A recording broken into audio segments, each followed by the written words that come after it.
Hi everyone, and welcome to Dragon's Duel's first ever actual play episode. Oh my gosh. Okay, yeah, I know we've done one-shots, but this is like a proper real one. Like a proper beginning of a campaign. So, with that, the intro, the sort of first bit of this is all very cinematic, as in we're going to be joining in the midst of the battle. So, if you've seen our backstories and our story recap episodes, you will know that this is leading on from our actual plays and our one-shots that we did at the end of our season 1 and season 2, where we've got this evil wizard Keraptis, and the 4 characters that we're going to see playing in a minute are going to be in that final epic battle with Keraptis, the prime Keraptis that is, because he's got loads of clones. He's a wizard, you know, that's what wizards do. So they're in this final battle. They've been searching for him for years. They're now hours into the fight. We're going to join them in the last round of combat, as their hit points are low, their spell slots are low, his spell slots are low, he's run out of counter spells, he's running out of legendary resistances. They're all at the end of their tether. And as we know, Hummel has got one trick up his sleeve to play. And will that come into play? Probably. Yes, of course it will. But before that, I want to then say who the players are, introduce everyone, and also say a big thank you to a lot of people. There are a lot of people to thank who have been a part of particular part of the show, the multiversal split, which I'm sure isn't like cat's out of the bag. You know that's happening. That's happening halfway through, where we've had loads of people helping out create additional voices and video for that. So I need to thank them as well. So first up, the players you're going to see. Well, we're going to have playing this week in our Shattered Realm universe. We've got, as we will continuing for the first 3 of these players. So we've got Chloe, aka at Chloe _ with the flow, playing Carrie, Carrot Kisses, our centaur artificer wizard. We've then got Chris, aka at Burrow _ Brick _ Road, playing the fantastic Frankie Flight, our Verdant roguish fighter. We've then got Will, aka at RWD _ pod, so that's the Rendezvous with Destiny pod, where Will is from, as well, playing Guillermo de la Cruz, or also known as Gigi, our Githzerai druidic wizard. And then last but not least, we have a guest player playing Hummel. So usually it will be Luke, aka at Duderuni, playing Hummel, our bard, our full bard, our College of Valor bard. This week we've got the amazing guest DM after the multiversal split, the DM Dick Dynamite from the Backwater Bastards. Way exciting, yes. And then, so that's who we're going to start. I'll be DMing at the beginning, but there's no overlay. It's all very, as I said, it's all trying to be a bit cinematic at the beginning. We're just trying something here, okay? Yeah, we're trying to be arty. so after the multiverse split, I will be playing Hummel because, you know what, let's be meta about it. It's named after me, for crying out loud, so let's just, Hummel is meta. And then Luke will be back next week in episode 2 to take on the role, and that's a lot of fun. That episode 2 is good fun. So, but this one first. So when we hit this multiverse split, I need to thank all the fantastic and wonderful people who have donated their time. I mean, it's ridiculously humbling. I tried to record this a minute ago, and there were tears forming in my eyes by how emotional I got about how, I'm going to do it again, how amazing it is that these people out there in the community wanted to give us their time and help us out with this. So I can't thank them enough, and I'm going to try and name everyone, and apologies if I do forget someone, but I hopefully won't. I've got them written down. So, obviously you'll see our Darkest Timeline crew in that multiverse split. So we've got Chelsea, aka at Chelsea Hole on Twitter, who plays Carrie in our Darkest Timeline. We've then got Nekala, aka at Nekala the Druid, who plays Frankie in the Darkest Timeline. We've got Rhinotech, who plays, Ryan, the editor, Ryan, at Rhinotech, playing Guillermo in the Darkest Timeline. And then we've got Mosey, aka at Mosey DM, playing Hummel, who plays Hummel, though, in our Darkest Timeline. That will be DM'd, obviously, by the amazing Kyle from the Play Nerd Allies, which is at Allies Nerd on the internet, so you should check out everything they do. Then we've also got Atlas is Bardcore, Stuart, thank you, from the Dyson Desire show, doing us another Hummel. We've got Steve, aka at Despairing DM, who's my DM from my home game Curse of Strahd, so thank you, Steve, for being a part of that, doing some Guillermo. We've also got Robbie and Caitlin from the Dungeon Initiative podcast. We've got David Tilstra from the From Afar podcast. We've got Taylor from the Backwater Bastards. We've got Nolan Lacey and David Stankhorn, who are from Nekala's home game, as well as the whole cast of the Deck of Any Aces giving us a voice in the background as well. So, wow, thank you. Thank you. Like, seriously, thank you to all of you. If you're watching, thank you, thank you, thank you. It's humbling, honouring, emotional. It's been very emotional. So I've been up very late trying to finalise all this stuff, so I'm a bit emotional. So thank you. First up, before we get into the middle of this battle, we're gonna play our new intro music. Be kind to me. I do some singing. So does Chloe. Thank you so much, Chloe, for doing the harmonies. We're going to keep working on it, but I wanted to share it with you. I've also found some just stock footage to put in amongst it, which looked kind of cool, but it doesn't, I don't know if it really relates, but I wanted to put something cool over the top of it for now, but we're going to work on it, so, but I wanted to share with you our tune, because I'm pretty happy with it. I like it. I think it's fun, and it gives a bit of a sense of what we're doing. Anyway, so thank you again to Chloe for helping out on that, and adding some instrumentation additional to it as well. I've got Kyle's doing some harmonies as well, which we'll have next week. I'm hoping that'll be ready for next week. So anyway, enjoy our new intro song. You will also hear our old intro song after the multiversal split. You'll be in the middle of the battle. I hope you enjoy the show. Anyway, that's 6 minutes of time. That's probably bored the crap off of you. Let's get into the middle of let's get on with it. Okay? Take care. Love you. Bye.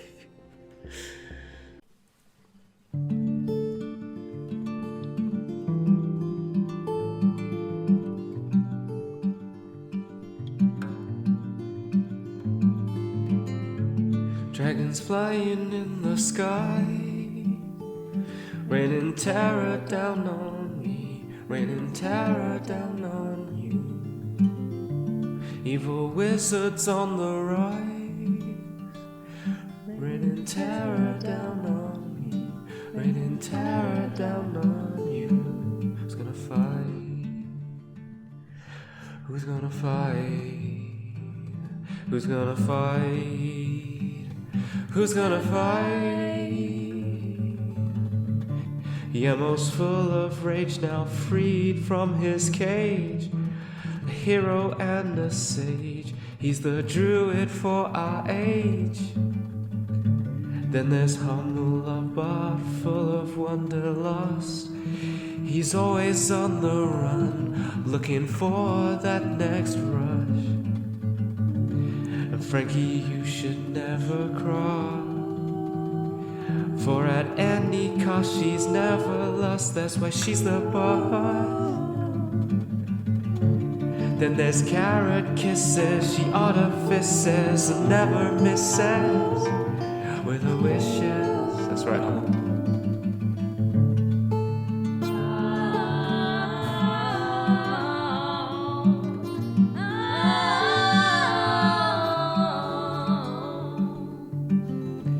So Keraptis, be reminded that they're coming now for you. Yeah, they're coming now for you. So Keraptis, be reminded that they're coming now for you. Yeah, they're coming now for you. Keraptis, be reminded. Keraptis, be reminded. Keraptis, be reminded that they're coming now for you.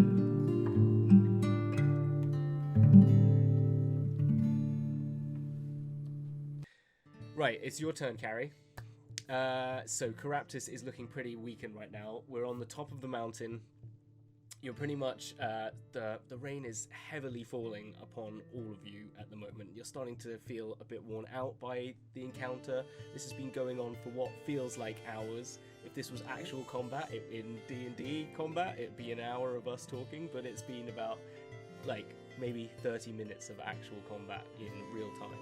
So you are feeling pretty tired, and this is out of character a bit. I'm just giving you this a bit of thing, and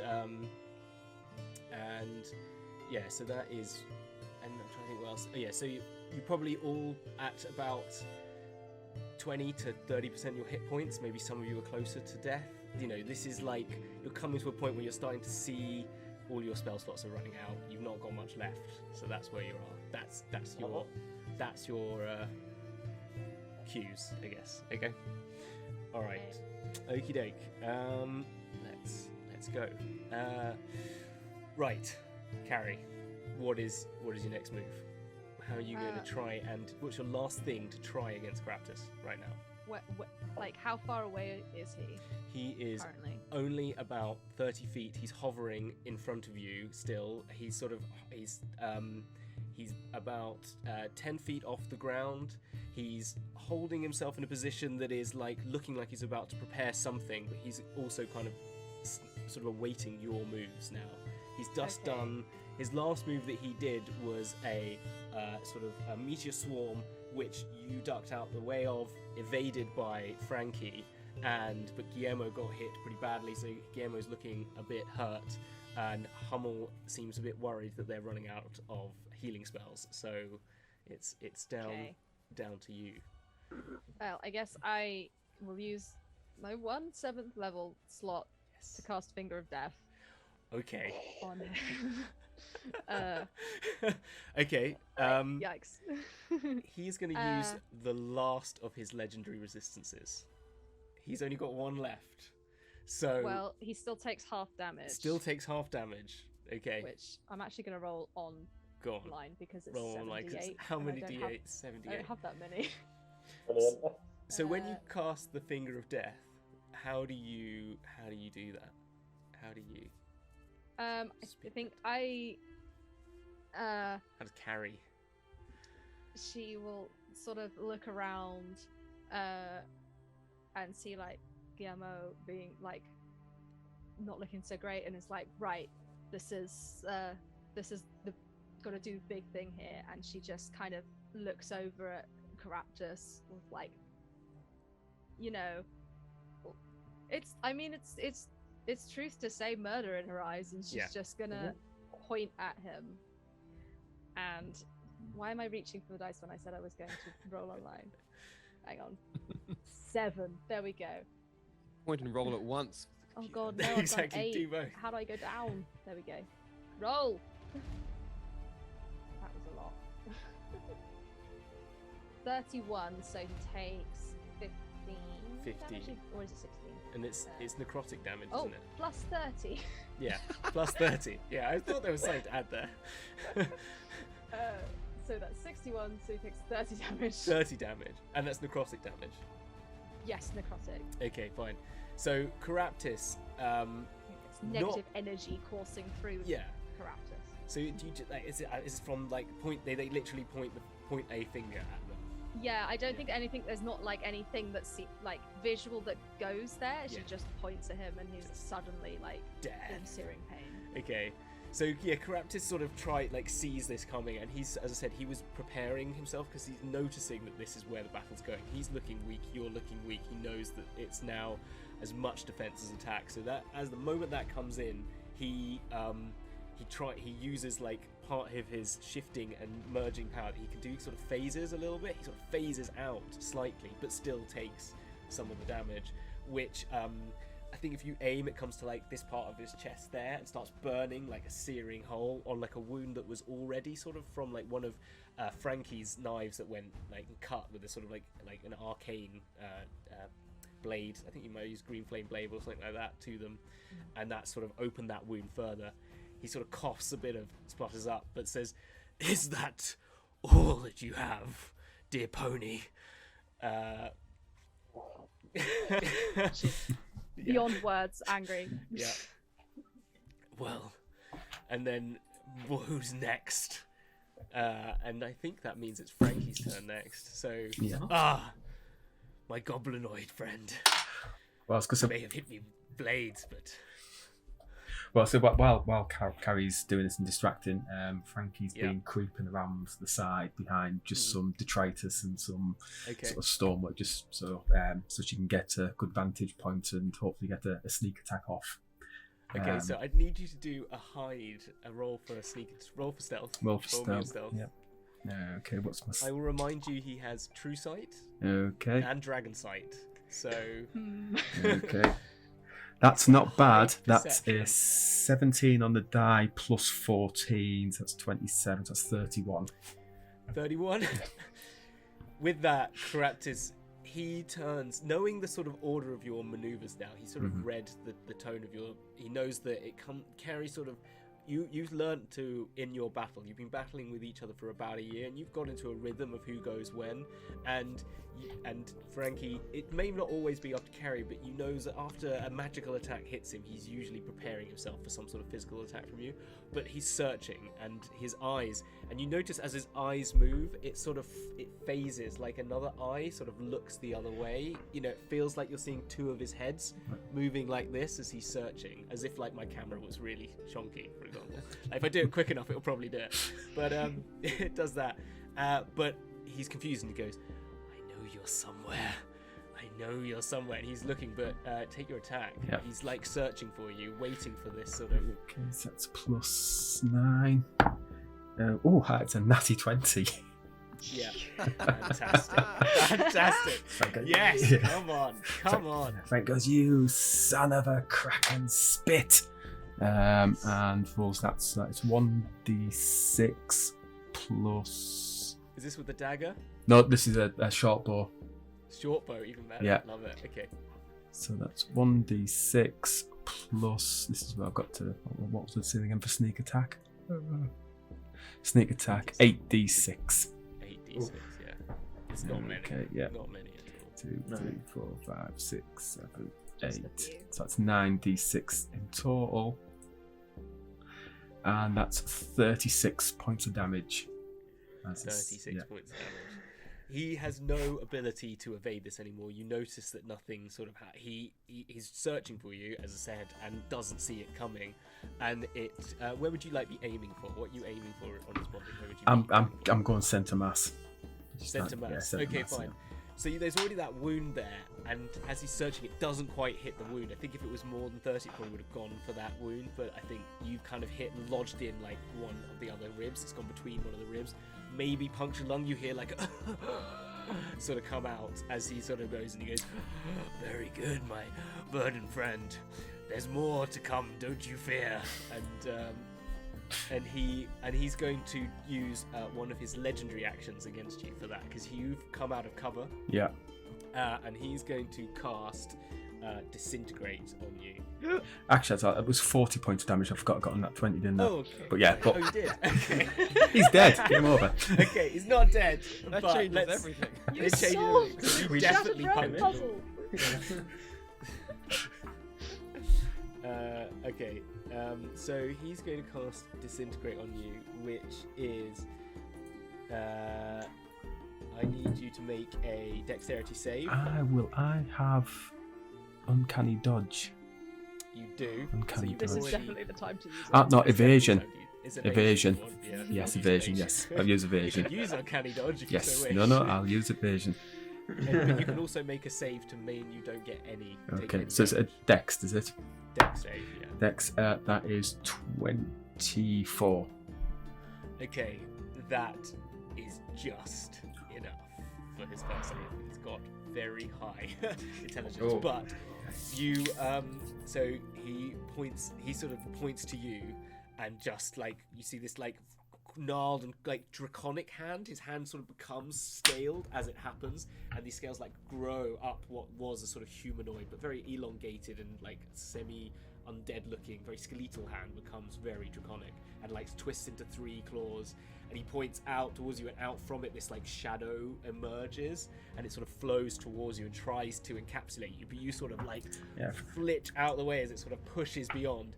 It lands on the rocks. You're like amongst some rocks on this mountaintop, and it just turns one of these rocks and it just crumbles into nothing.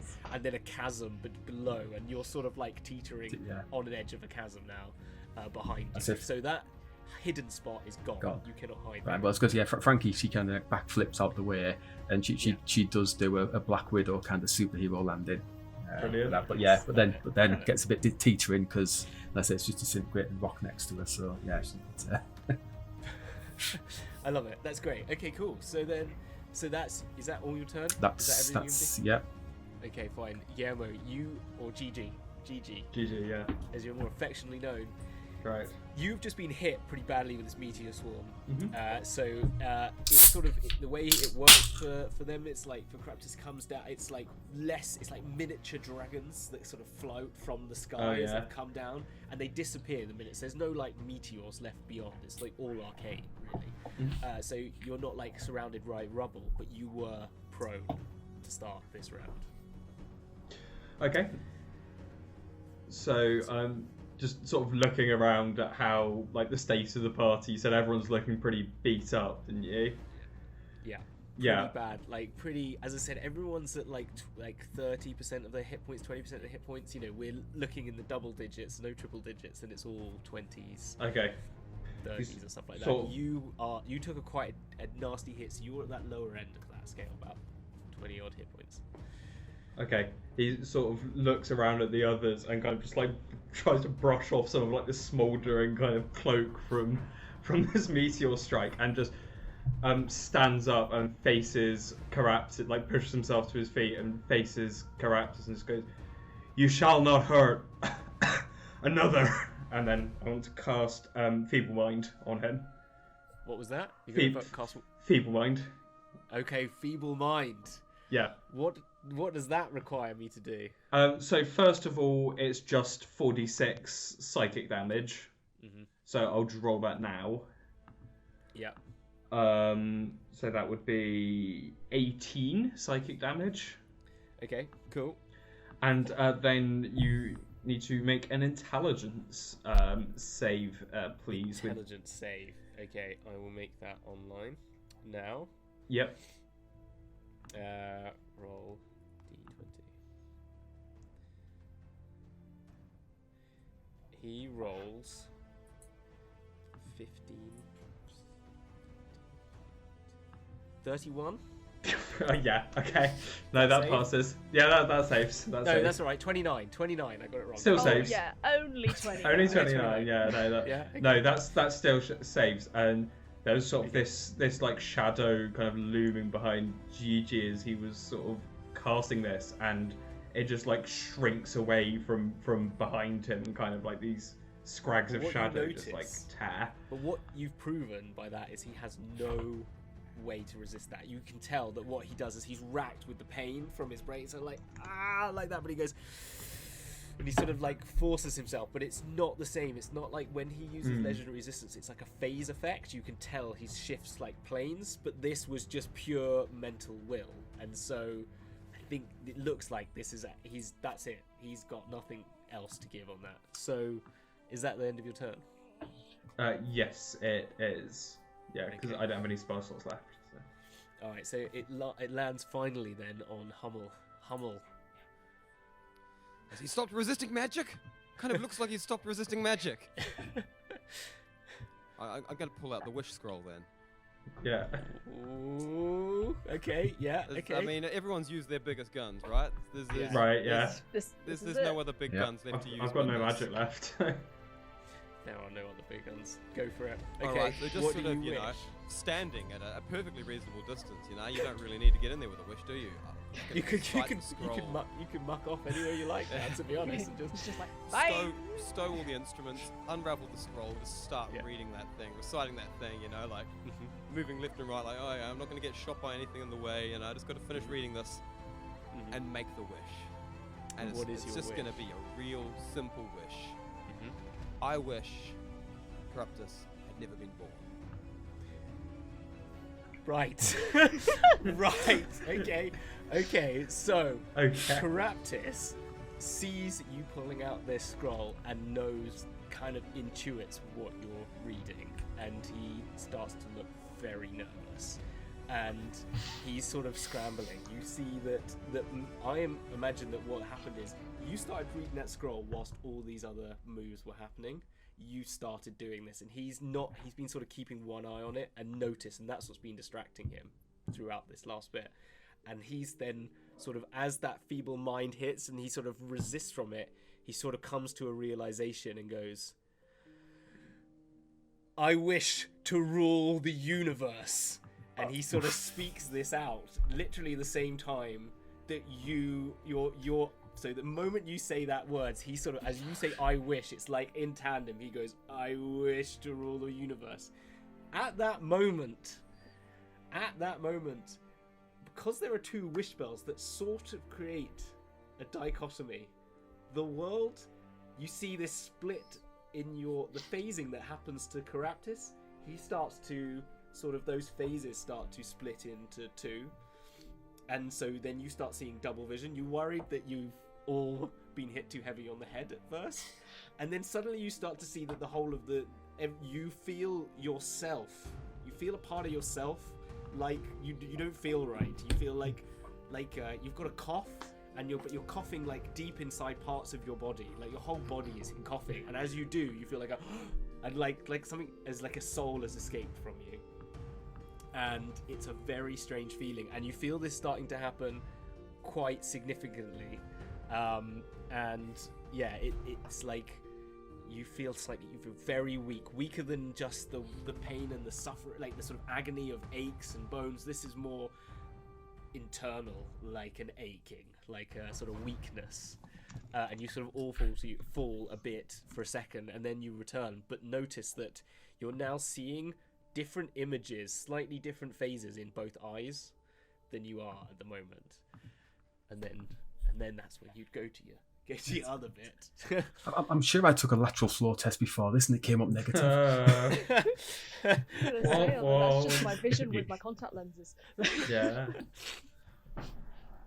So it starts. You start to feel your bodies, and you start to then see like multiple variations, and like Hummel starts to look different, and Gigi looks slightly different, and everyone starts to just become slightly. One's got a beard, one's not got a beard. One's from New Zealand, one's definitely not from New Zealand. Like, you know, there's like different, you know, like visuals of them. Sometimes you're not even sure if it is the same person at all. It could just be a completely other person. But there's 4 of you. Sometimes there's 5 of you. You're not certain of why you're seeing these overlapping images, and they're like opacity layers in Photoshop. So that is where you are.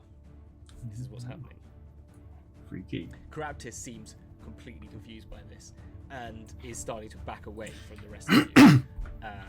But seemingly happy. He seems to he says, I can see it, I can see. Yes, it might work. It might. And then he disappears immediately from you. From one, a lot of his variations disappear, some of them there. So like the layer of opacity dissipates from him. So like, let's say there's only like 2 or 3 of his variants left, rather than quite a few that seem to be there before. Like whilst with everyone else, there still seems a lot. So he seems to know something you don't. What's happening? Oh my god, this is strange, this is weird. No, this is not okay. What did you do, Hummel? I don't know, I tried to Push him away. and then, Well, it felt weird. It felt like it worked. but then it didn't work, and then it worked, and then it didn't work again. Okay, but how does that... Explain all this. I don't know. Why do you think I'd know any better? Jeez, so you're the planer. Planar expert, Gigi. I just spin the tales of what you do. This will be a good one. You bloody idiots. No. Fancy magics? Can't you just stick knives and swords into one another? As that usually doesn't lead to splits in reality on a regular basis. Heck, how are we gonna get out of this mess hole then? I don't know. Maybe if we try and align with our Other selves, we can somehow undo this? What, like recast the spell? Or Reroll the dice. Dice?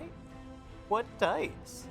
I don't know, but I have this funny feeling that in one of these realities there's something to do with dice.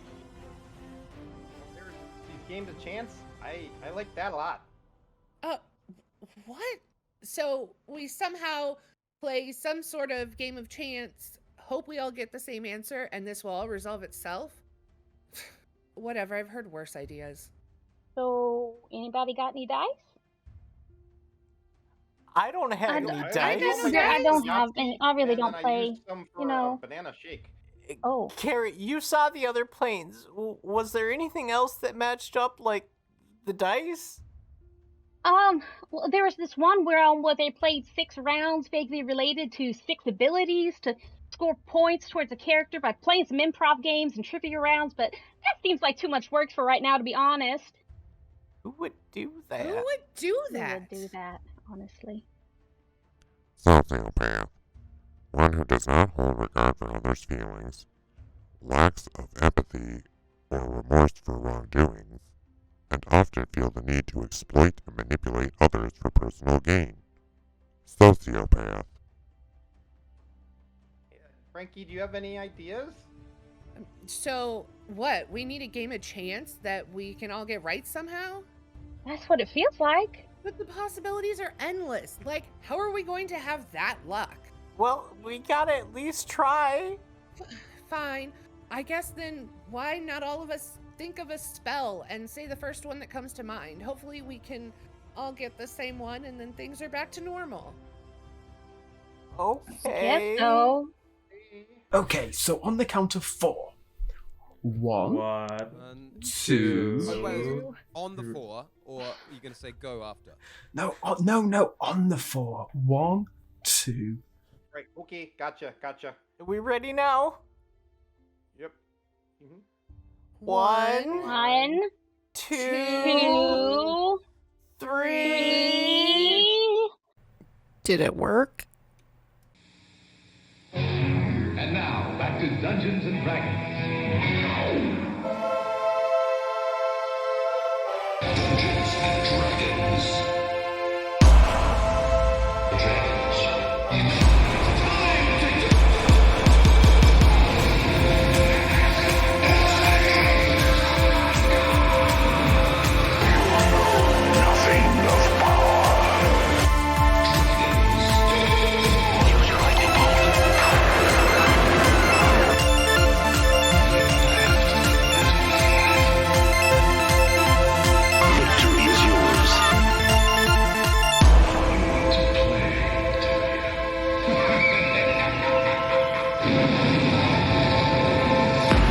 Guys, okay, don't worry. I'm coming in. I'm going to solve you out.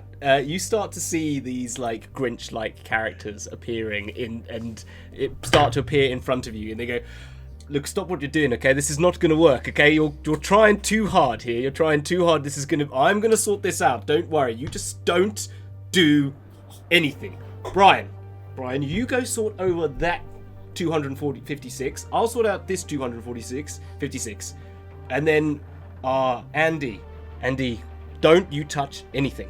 Right, okay. I'm trying to do a South African accent, but it keeps going into New Zealand because, Dick, you're here, and it's going to make it very difficult. You still have to roll some of your R's. I have to roll some of my R's and then to talk a bit more Keeps like you this. a little bit more South African. That's it, yes. Okay, I'll try it.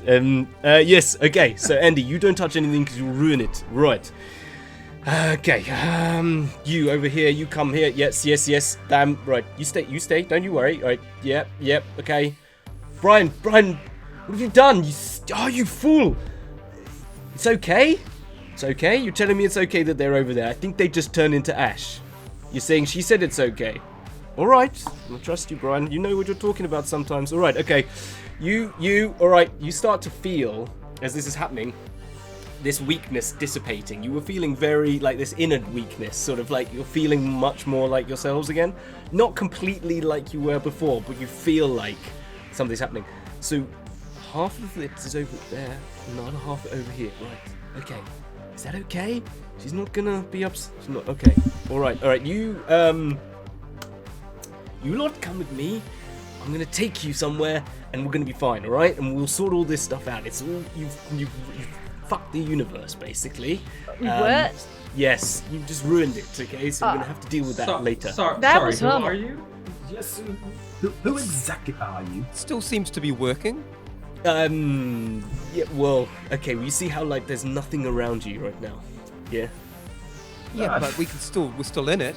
Yes, but the fact is that the rest of the universe is now trying to figure out itself in the fact that you tried to remove someone's existence, at the same time them assume control over all existence. So what you're trying to say here is I'm now the center of the universe. I think I can live with that.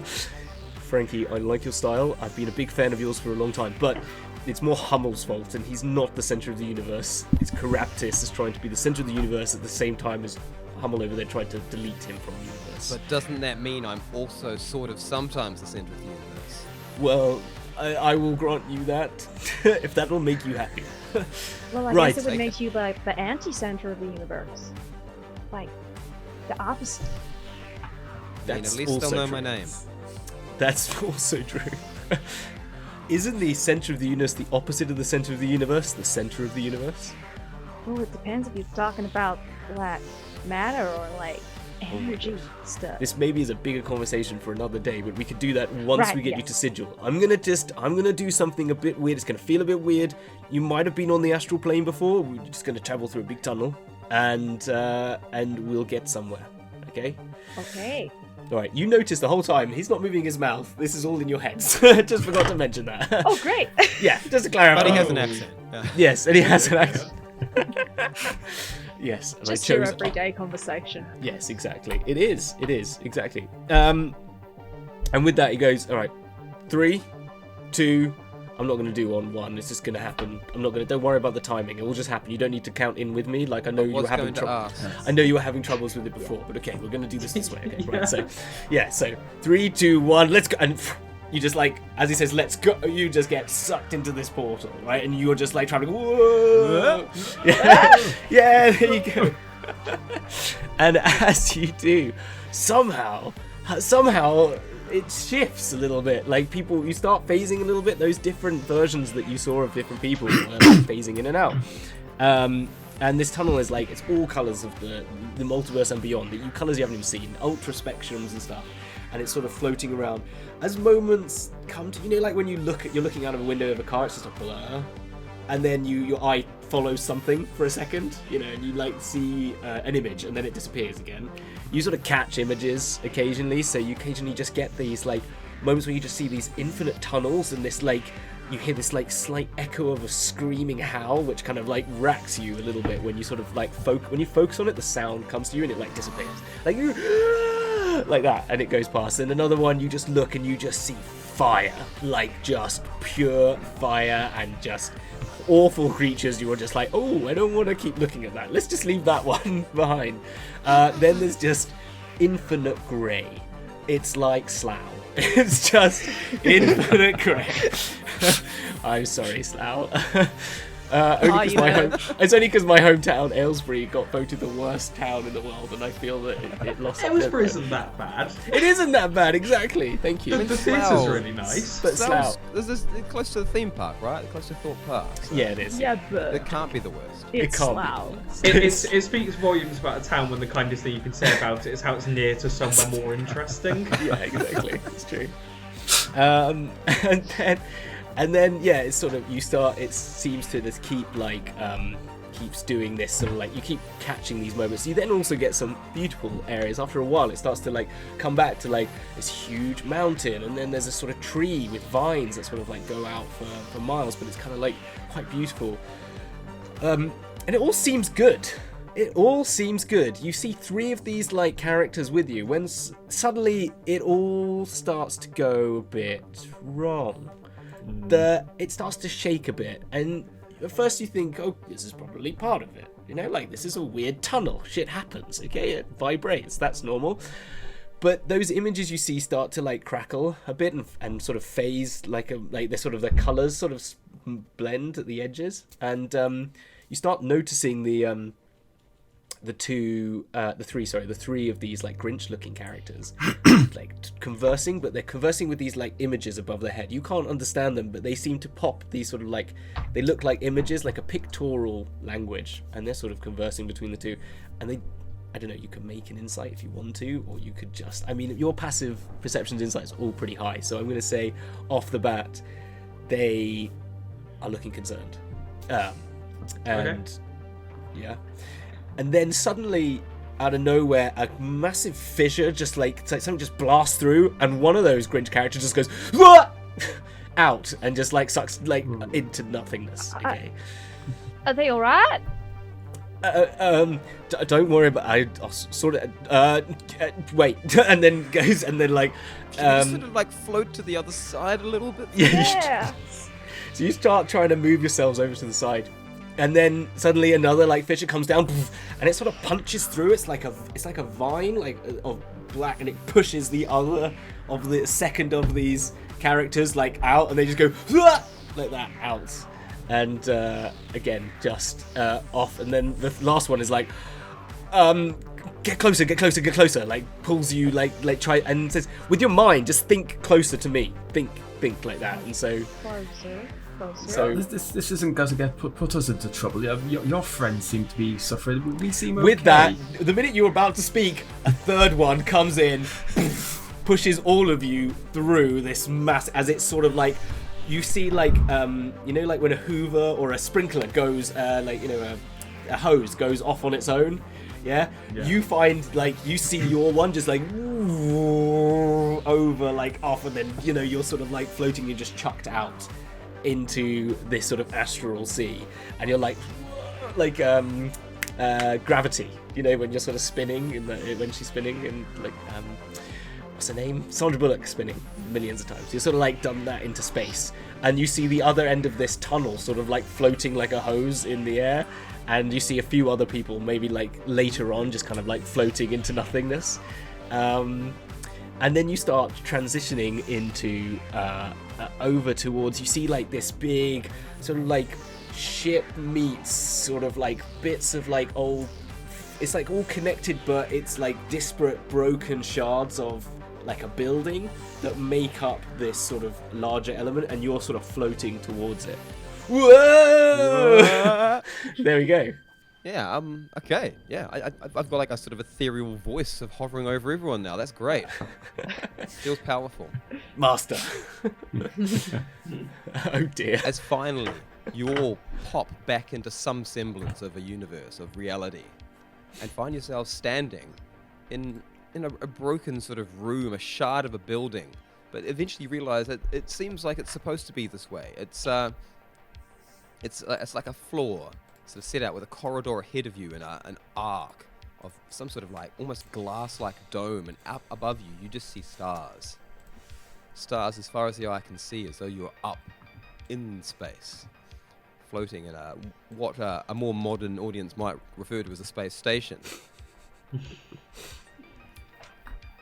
And all around you are these orbs, like huge, immense orbs, each with like little spikes sort of coming out of them that they sort of seem to set themselves on. Looks like they can set themselves down in any orientation. And you realize that out of them is actually drifting just a series of beholders. And the beholders don't seem to really be looking in your direction. You guys are sort of off behind some just a sort of a big metal box. You're safe for the meantime, but these beholders are also heading off in one direction. You realize that they are heading off down a corridor towards what looks like a great hall. It's made of sort of just like slabs of gunmetal stuff. It has again a real like dome-like beholdery kind of appearance. But they seem to be perfectly happy just sort of making their way. And as you sort of like peek a little bit further ahead, you can see that looks like they're all being checked by a really large beholder dressed all in black. I mean, I say dressed, they've just got some paraphernalia sort of wrapped around them to infer that they're a bouncer. What is he doing? Have you ever seen beholders act like this? So I wouldn't usually say this, but I think we have to follow all of those beholders wherever they're going. Are you crazy? Follow beholders? Do you have any idea what they will do to us? Genuinely, no, actually. So. Well, it's bad. What on earth have you done to us, Hummel? Everything was going so swimmingly. I had Keraptis in my sights. Why on earth did you have to do that stupid wish? Well, I thought it would be a good idea. Right. You should have at least phrased it better. Suddenly, appearing before you, one of the Grinches, the Grinch that got shot out of the tunnel through space at the same time as you, just appears, materializes in front of you. Hello. Completely. Frankie draws her bow instinctively. Wait! Look, that didn't quite go right. We're supposed to take you to Sigil, There's something, you broke the universe. We can't actually just use teleportation magic the right way. So I've just been scouting about, because this is a beholder station. That they're definitely going to have some sort of Star Gem drive, and I can use that as a focus, and then I can teleport us all to Sigil in a much safer way. Actually, there's a further step along the way, but you don't need to know about that yet. I'll get you to Sigil. We will fix all of this. Now, the thing is, I can blink around and get there on my own, but you're going to have to find your way into the back of that building. Sorry, did you say Star Gem Drive? What the heck is that? Oh, it's just like a focus thing. It's different worlds, different galaxies. It all makes sense once you get there. Okay, I guess we gotta get there then. All right. Well, they're totally freak if they see me around here. So I'm just gonna be kind of hiding above you. So right. Don't worry. I'll come if you call. And it sort of phases out of sight up above you. Once more. Well, he seemed of no use whatsoever. He's just let us here to die. You can say that again. Does it look like there's what sort of activities happening at this building that we can see? So in the time that you've been talking with the Grinch-like fellow, the beholders have actually been making their way inside this hall, and there was only sort of a dozen or so of them arriving out of this great big orb-like ship. Okay. And by the time you've sort of finished this conversation, most of them have filed inside, and you can see sort of like just lingering in the hallways, looking a little bit, put out.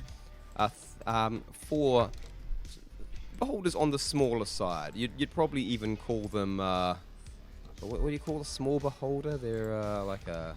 There's the orbi with the orbuses. There's those are little non-formed ones. Or there's I know what you mean.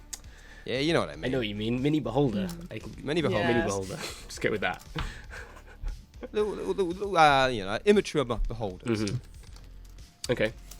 Sort of skulking in the corridor and like looking wistfully at the building. Is this quite an open corridor? Is it? So it's huge. It's immense. It's wide. So these beholders, they're not going in. They're like staying outside. They're staying outside. Okay. Should we? I'm gonna try and do my best Bowie now. I'm gonna have to get into it. You go wuzz wuzz. How's he? I can't remember how he talks now. How does Bowie talk? I'm David Bowie. Oh yes. Should we go and have a look at these beholders over there? Should we see what they're doing? Maybe if we can like sneaky like. I'm not great at sneaking, but. Oh, fine. If you need someone to sneak along, I suppose I will take point this time. Yes. This time? This time. Yes. Well, if it looks like it might be dangerous, I may put the pony in front. Who knows? Bigger target to hide behind. They do have a good point.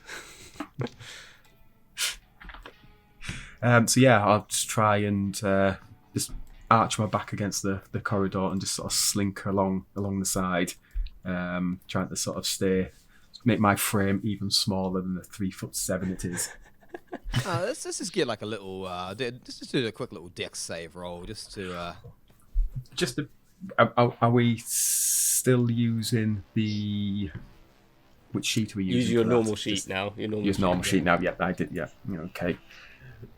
Okay.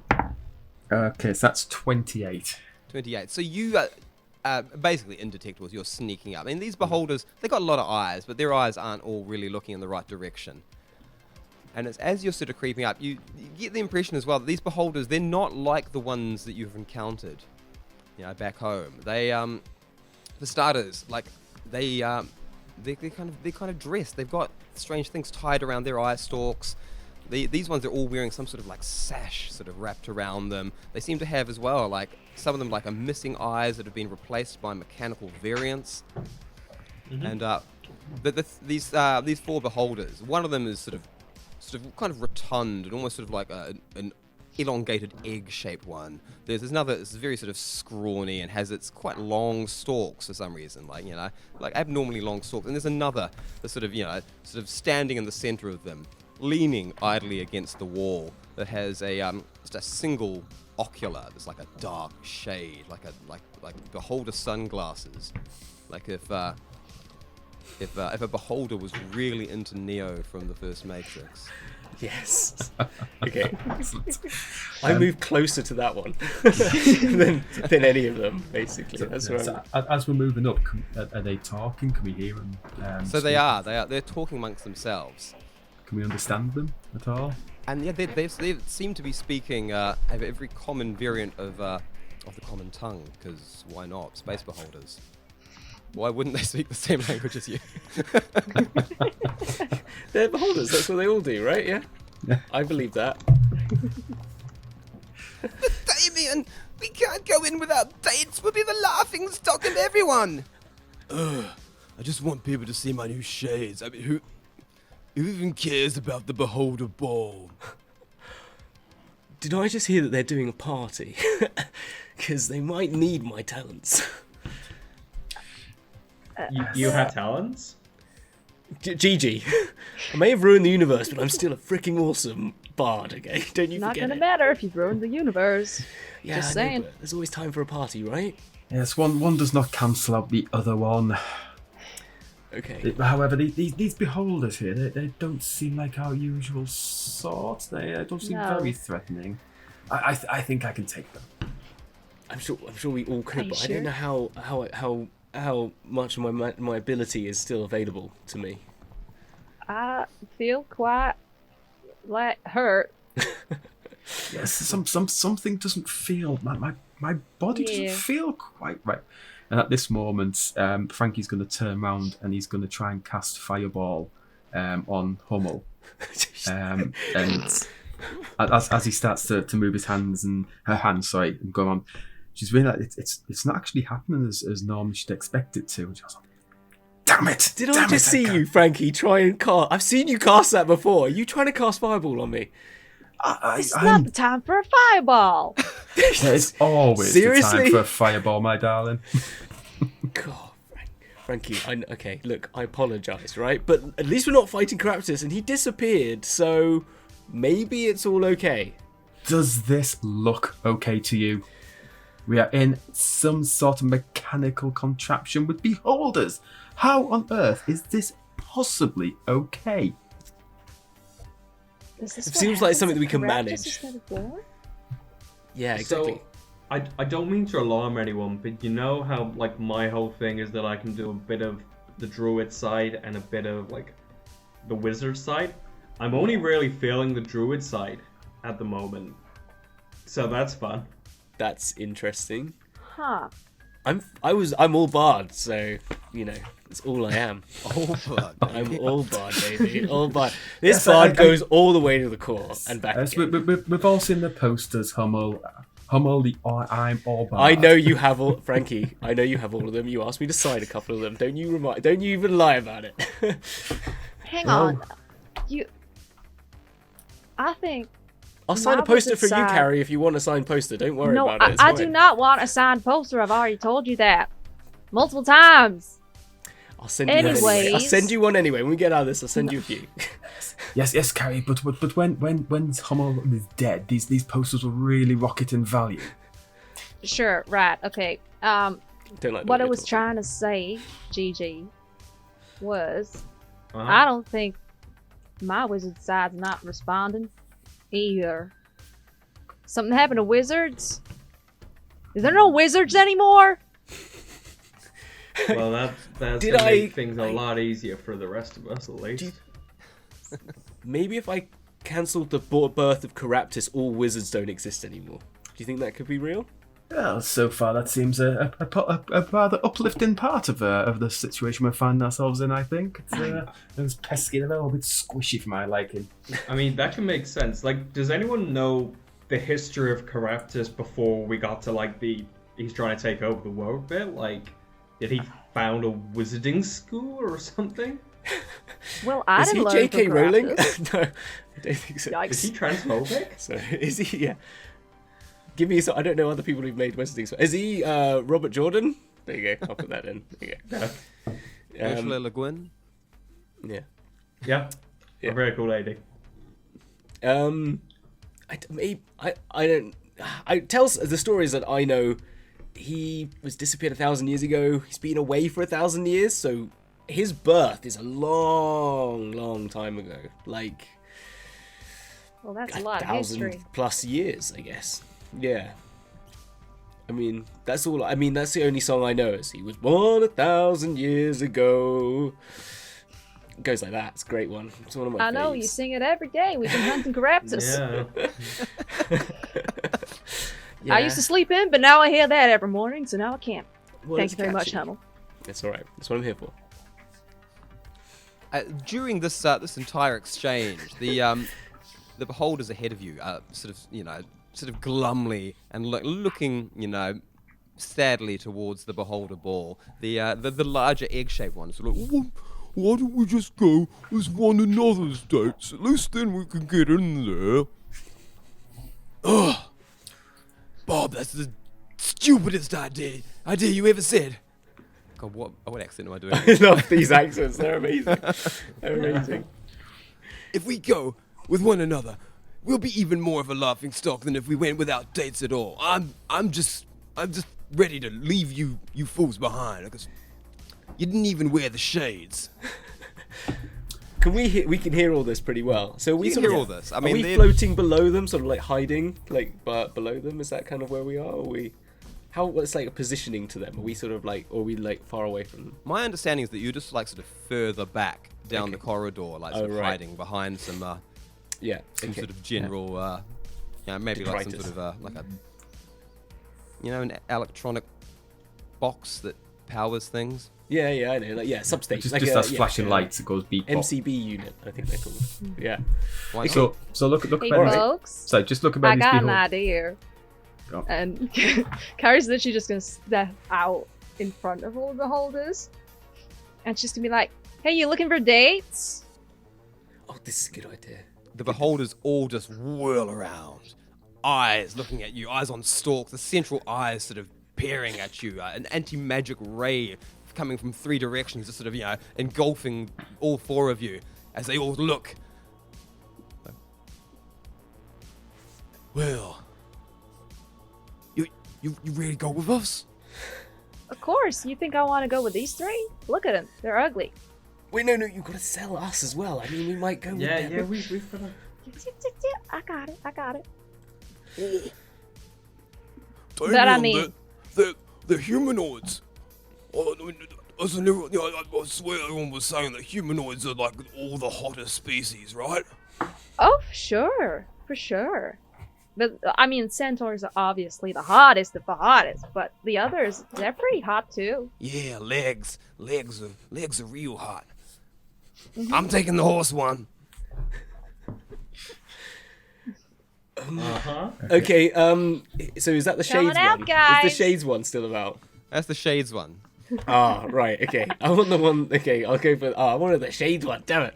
I'll sidle up to the other one and go, you like legs? And start pulling my trousers up a little bit, my breeches up, and just sort of like showing these I'm a halfling, so some very hairy feet and hairy legs, like really like rough, and like I sort of scratch them a little bit seductively. Can you scratch hair seductively? I don't know, but I'm going to say you can. I mean, I feel like it would be maybe off-putting to anyone else that actually has legs, especially anyone who's sort of got a penchant for the longer and hairless varieties. But these are beholders, and they don't really know a heck of a lot about limbs in the first place. They just know that, sort of out there in space, generally speaking, the more attractive and live species tend to be the legged and armored humanoid type ones. So, you'll do. Oh, okay, yeah. Which one do I get? What are they? Do they have a distinguishing feature? So there's this sort of lanky one, the one with the oddly long eye stalks. There's the one that is sort of like kind of a bulbous, tall, egg-shaped one. Oh, cool. And then there's one that's just really small. I'll take the taller one, because I would. Just so that I look particularly, that you'll, I'll sidle up to them and say, what do you like these legs? It's an odd pairing. It's like, oh. And he's gone completely speechless, so like, sort of like freaking out at the prospect of having a date, but sort of extending one little eye on a stalk to sort of go into the crook of your elbow and lead you towards the ball. You have very fine stalks, I must admit. I've never seen such fine stalks before. I'll tell you, and I'll just, as we're walking off, I'm telling him like a story of some beholder that I've met before, like Xanathar or something like that. I once saw Xanathar, and I even think your stalks are better than his, or something like that. So at this point, sort of, the lankier one is sort of like, sort of sidled over to Gigi and is like, well, I guess that leaves you and me.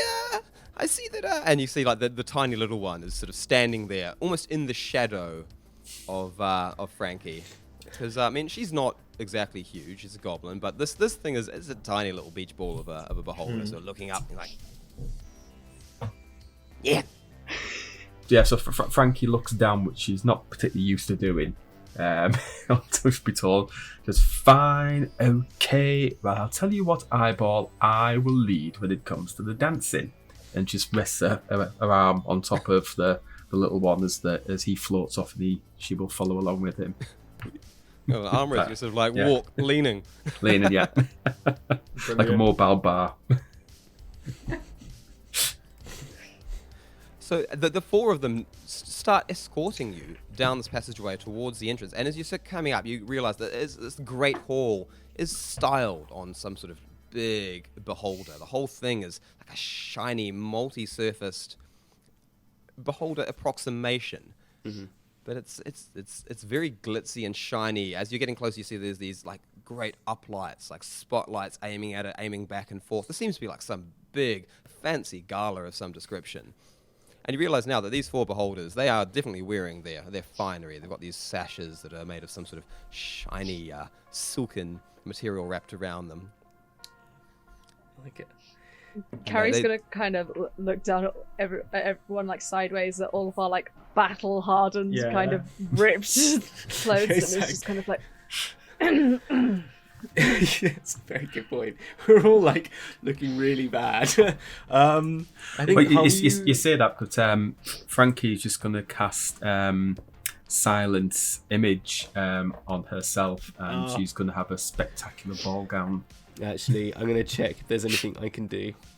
I suppose you're well and truly to the side of your beholder, so you're not in the anti-magic ray. Yeah. I'm keeping the frosty distance from this little beach ball.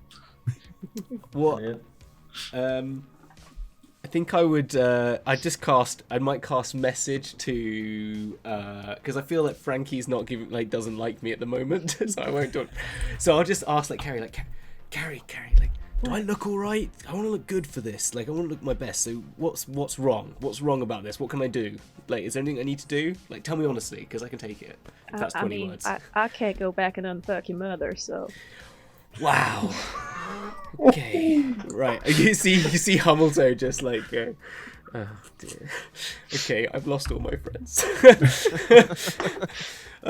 Looks like it's me and you, Beholder. We're gonna be best of friends.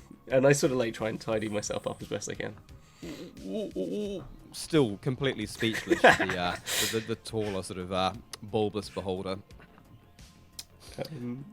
And so you are led all the way up to the front door of this great hall, and there is this immense, powerful, ancient-looking Beholder.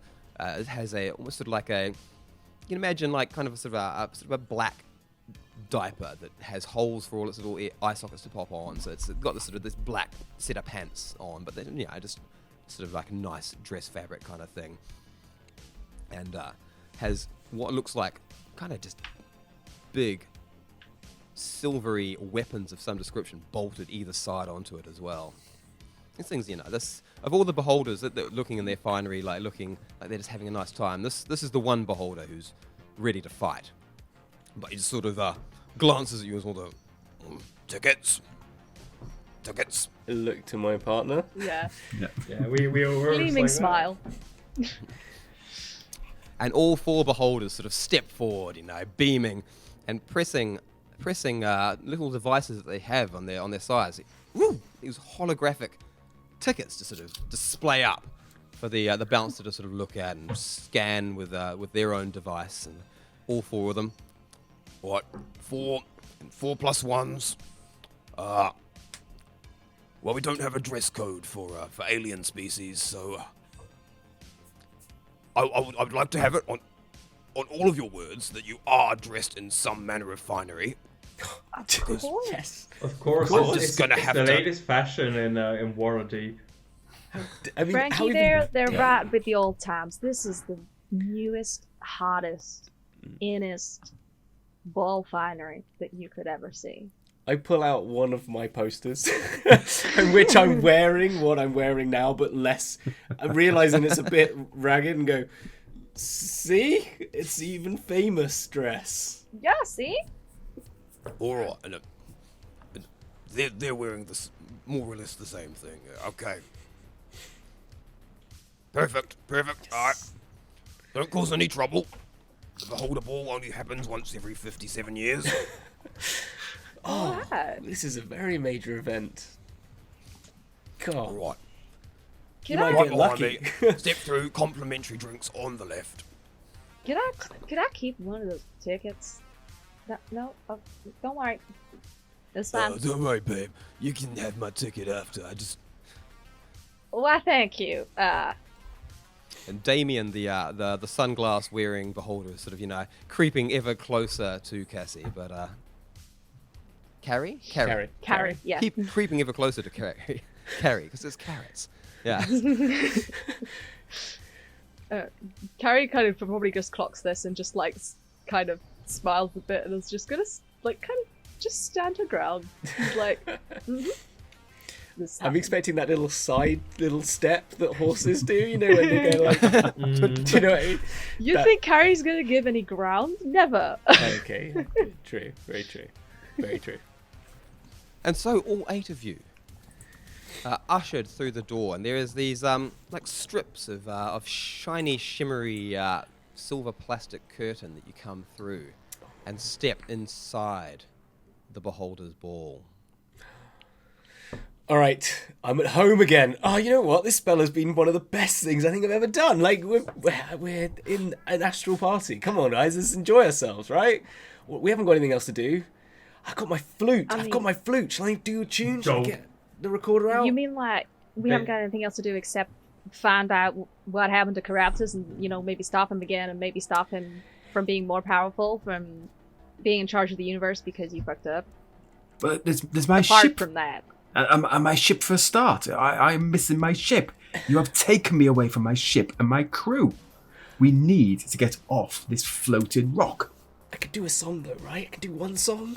I'm sure they already have entertainment here that probably get paid to come back, not paid to go away after they've performed. I will give them the performance of their life. If I have you know that the 40,000 people came to see me once, and he goes off on one again. Hummel, if you're gonna perform, just go perform. Don't talk about it. Fine. Come on then, Lanky, let's go.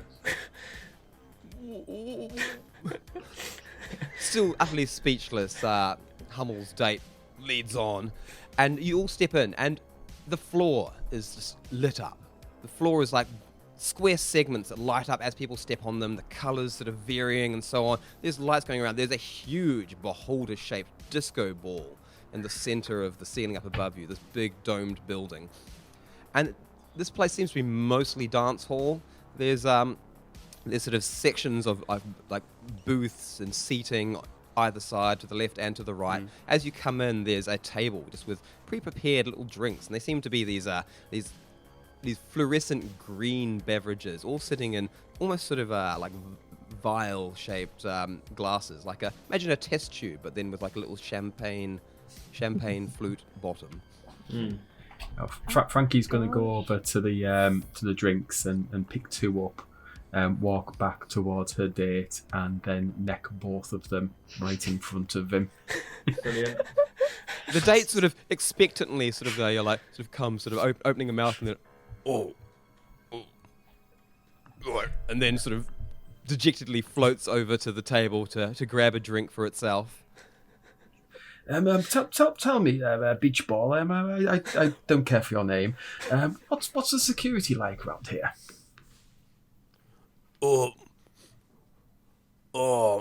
medium. Okay, medium, right. Medium. How many guards? We saw the old one at the front door. Are they all armed like that one? Oh, I guess so. A medium, like less than a bank, but more than a corner shop. You've been most helpful. Tell you what, good chap. Just go and get me another drink over there, please. Oh, okay. Sort of awkwardly going. I mean, these beholders, they're not particularly equipped for carrying lots of drinks. So they're sort of awkwardly like wrapping an ice stalk around some of these things to gather them, giving you ample time to sort of look about while the tiny beholder is busy just trying to sort of like float up high enough to even grab these cups. Yeah. So looking around, obviously trying to look past the obvious party going around there. Were the doors out of this? Because obviously we're trying to get through this area. Is there anything that looks guarded or? So, once you've sort of taken the scene, there are beholders everywhere. They all seem to be, for the most part, like younger beholders, like the ones that you're accompanied by. But they all seem like a little bit, more sort of perfectly spherical and uniform in size. Like these are obviously the sort of the strange loner oddball beholders who couldn't find dates, and they're all sort of paired off, like dancing about. Or sitting in booths drinking. There's a lot of merriment. There's just a pounding, throbbing music, which must be what passes for beholder entertainment in this time and place. And yeah, there's this sort of the eating and drinking areas off to either side, but then there is two curved staircases that both go around up onto a higher level. And up there you can see that there are much larger beholders up there. Up in that raised up section, which sort of seems to be like a like maybe like the owners or VIPs, of this whole shindig might be up there. And there's one particular immense beholder that has what is sort of like just a big array of spectacles with each one with a purple shade. So like we got like 9 purple sunglass units, all on an odd, almost steampunky array of copper wiring that's wearing, and that beholder seems to be almost holding court, like sitting at a corner booth that's sort of looking down over the entire event, with several smaller beholders sort of gathered about. I would turn to Mojay and just be like, "Hey, so you couldn't get any glasses like that?" Oh. Well, I'm not saying yours are bad, just like, they're pretty swanky. And you seem like a swanky guy. Yeah, well, maybe I'll get them next, but I mean, where should you even get glasses like that? Like, what do they mean? You're wearing glasses like that, you mean something by it.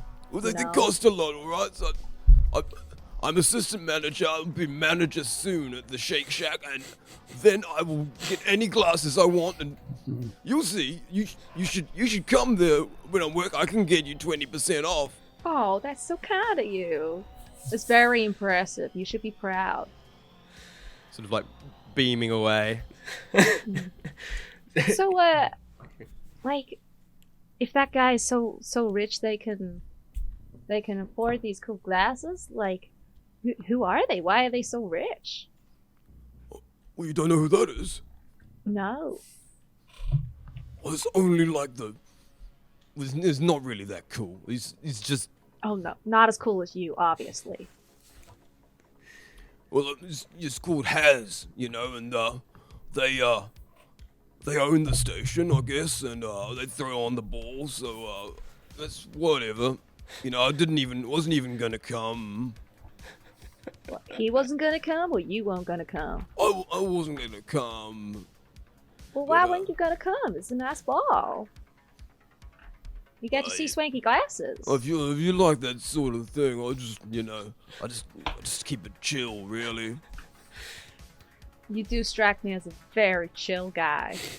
Yes. Do you want a drink? There's one thing I'd like to know. How does he clean those glasses? Oh, hey, Frankie. Frankie just starts waving her arms around. That's a very good question. Well, Hez has got a whole lot of humanoid assistants to do that sort of thing. Hands. Looking sort of like awkwardly at all your hands. Like. Did you not have a cousin that did that, Frankie? Oh, I've had many cousins who have done many menial tasks. That's a bit below me, but so of course. Yes.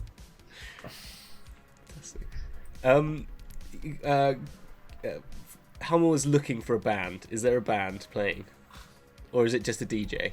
There is a DJ, and you don't see them at first because you realize you don't have a very good angle on them. But actually, on a floating platform that sort of drifts around the room. It was behind the disco ball at first, but coming around there is like basically a flying stage, and there's this sort of like flickering, shimmering like jet propulsion system beneath it, keeping it going.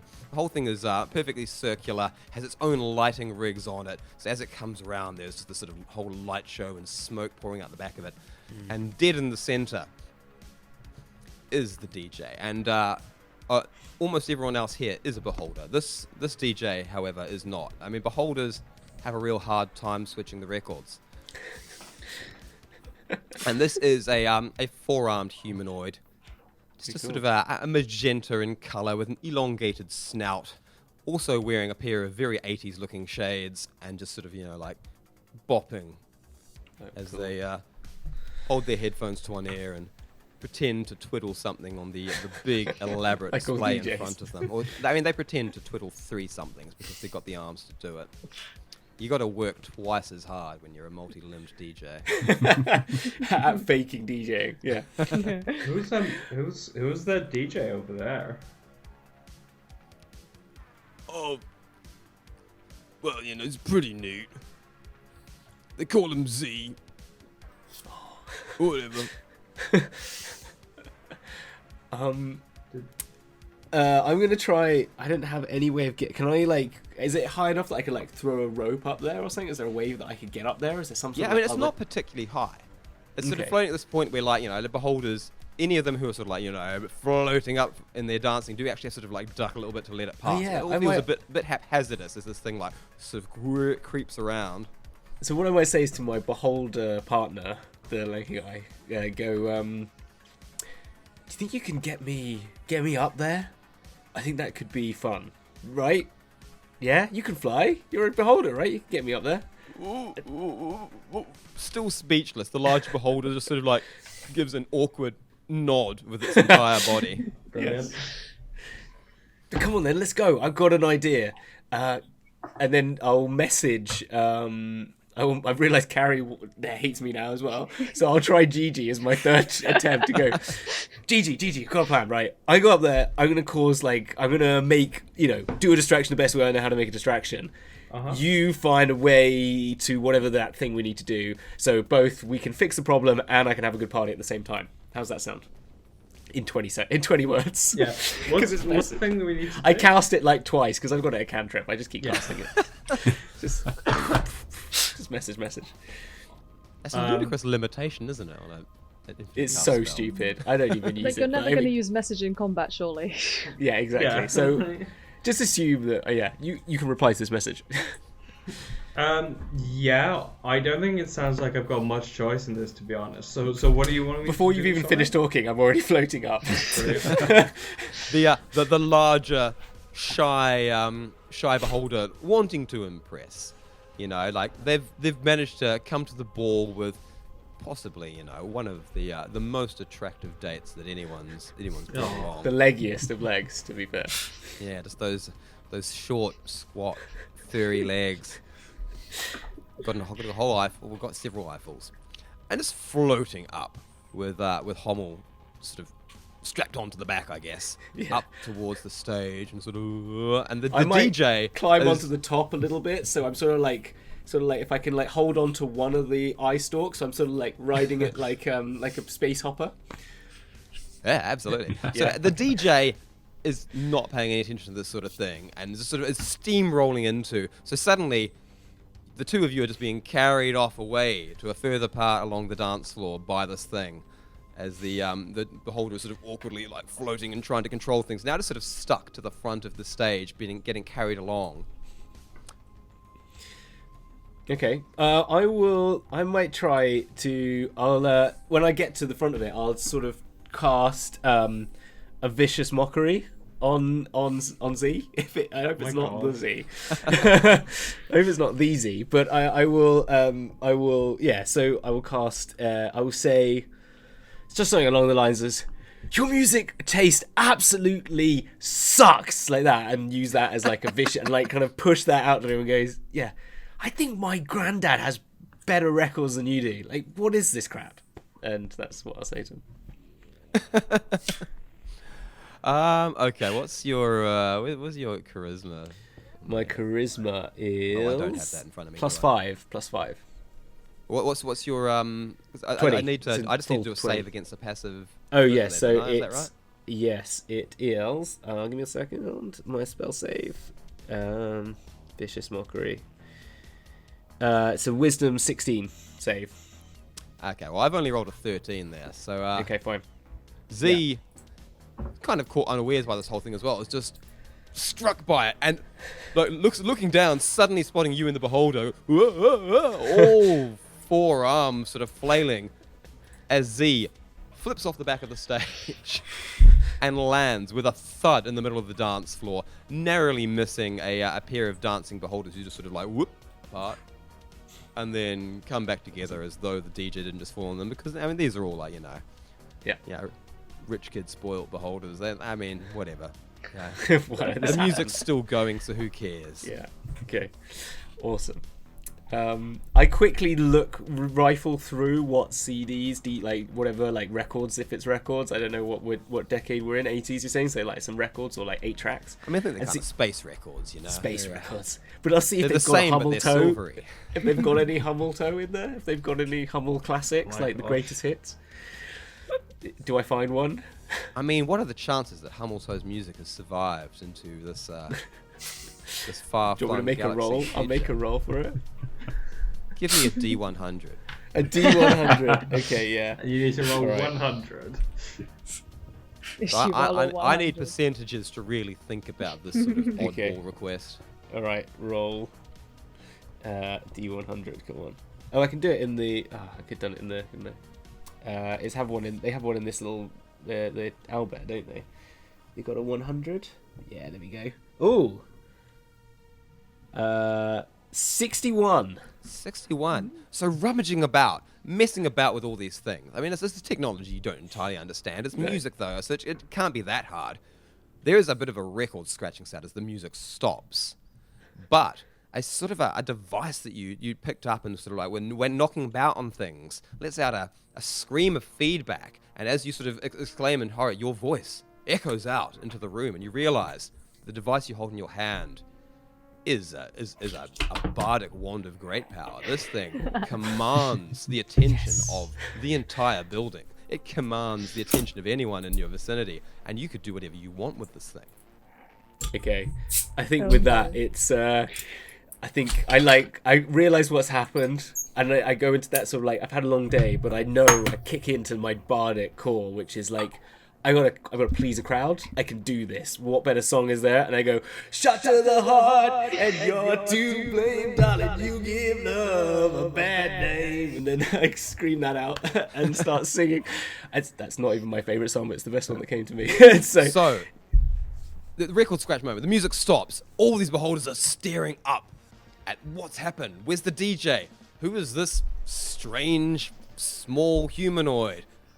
And then out comes the Bon Jovi. And they are still just staring in absolute confusion. Ow, bugger. I keep singing. It's almost as though this just doesn't register to them as being some sort of music they should dance to, as being something that is even worth their time. And they're sort of like looking around the room to one another. And then finally, like, a lot of eyes are suddenly gazing back at the rest of the party. It's like, hang on. This is weird humanoid music. Do these people know anything about this? If I had message right now. You see me like, you see me going like this, like I don't want to hear it. I don't want to hear it. I quickly make a turn and I try and think of the music I've heard before. I get out my recorder that I have and I go and try and play the recorder by breathing in. And go, only joking, and go, and try and do it to some weird beat and see if it works. Okay, so I'm like playing it backwards. Yeah, I'm thinking it's a new Infernal track. Yeah, and it's at this point, all eyes sort of like looking back at the party, looking back up at Hummel, looking back down at the party. That Damien, the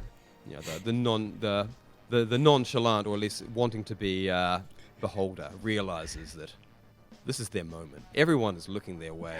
Everyone's seeing their sweet shades. And no one knows quite what to do. This whole party is falling apart. And they thrive on that kind of energy. And they just strut forward. I mean, as much as a floating being can, away from their date, casting aside any need for anyone. You know, they were going to arrive stag in the first place. They don't need some centaur horsey thing to hang onto their arm. You know, she can stay by the table and drink. That's fine. As they take center stage and start dancing. The only person dancing at first to Hummel's odd fluty music. But then something magical happens as other beholders sort of start nodding and joining in. And before you know it, you know, Damien's friends sort of race in as well, also just abandoning their new dates. You know, like, what did they think they needed them? As they join the dance floor, and suddenly everything's full force once again. The party is going, and Hummel has his captive audience, and the other three of you are sort of left almost ignored over by the drinks table. Yeah, at this point, Frankie's going to nod over to Carrie and to Gigi and say, I think this might be our cue to try and get on that top platform. Get out of here. Yeah, let's go. It's in classic dungeon crawl, man. I think we should take the left staircase. Classic. As good as any.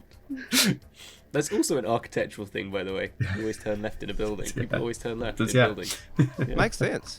Put reception there, right? Yeah. Exactly. So again, just Frankie, she wants to try and just stealth away, just cutting through these beholders up to the threshold of the first step of the left-hand staircase. Carrie will follow, but she's probably not even going to try and be stealthy, because that will just go badly. Frankie gets a 14 on a stealth roll for. So I mean, Frankie is like at least marginally stealthy, like more stealthy than not, and certainly completely like any of the beholders that are focused on dancing on the dance floor don't notice her at all. They more likely to notice the other two sort of plodding through, however. Yeah, that's like that style that Frankie's trying to sneak the other two behind. You're just kind of like, yeah, whatever, and just walking through. No, walk like you're meant to be there, no one will notice. Yeah. So are you just gonna like walk up the stairwell on the left as bold as brass and yeah, see what may? I think like if Frankie's ahead and we're just like, Frankie's got our back, it's fine. We're going up. It's all good. So, sort of up there is just at this big main booth where the where Haz is holding court. There's only 4 beholders up there, but one of them is one of the larger black pants wearing security beholders, standing directly in front of a sort of a round platform that has a little console on it. It's hard to say what it is, but you get the impression, the way that it's being guarded by someone standing in front of it, that perhaps it's a portal of some description. I'll like whisper to Gigi and just be like, I think that's our ride. Okay, so how do we get there and get bloody Hummel along with us? Do we really need Hummel with us? I mean, like, seriously. Good point. So, I mean, Hummel is creating a very convenient disturber of the peace, but also As much as he annoys me right now, and he's fucked the universe, I don't particularly want Hummel to die. Yes, quite useful. But doesn't the mother dire wolf sacrifice the smallest and the slowest one so that the rest of the pups can survive? What you see right now is Hummel like turning completely blue and red at the same time because they're trying to still breathe in and play a flute, and they're somehow breathing in, like trying to keep this up, and like nearly dying for you for this. Like, did you have a recorder to make to make this music? I actually don't. Well, you have bagpipes. I do. Oh, you know what? If I have my I have a piccolo. No, I have. I need to just go in my cupboard of stuff. Oh, cat.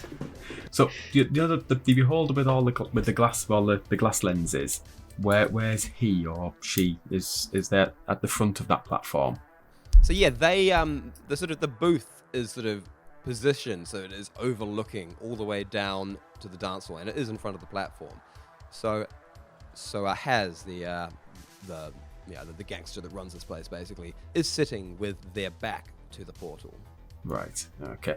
And then behind them is where the portal is, with someone guarding it. Is that? Yeah, with a single security guard. Yeah, right. A very large beholder, heavily armed. Yeah. I'll tell you what. What if I was to use mage hand to pull those glasses off that beholder? Do you think that would cause a distraction? If the boss's glasses went off, do you think the security guard would go and check that? Probably. They seem pretty important. Try, yeah.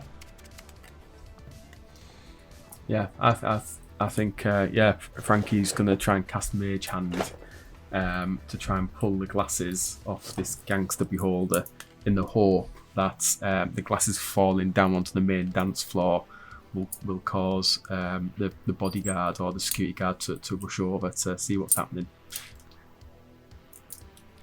Alrighty.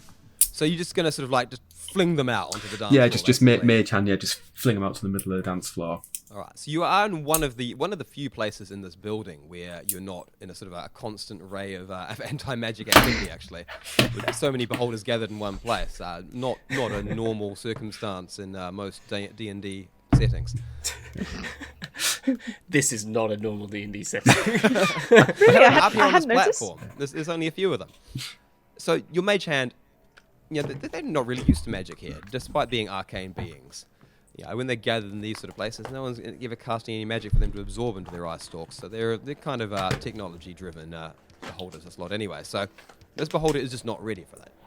As the glasses just fly off and vanish down below, and that beholder lunges up over the table, almost like as though they think they can somehow snatch the glasses out of the air, but lacking any appendages to do such.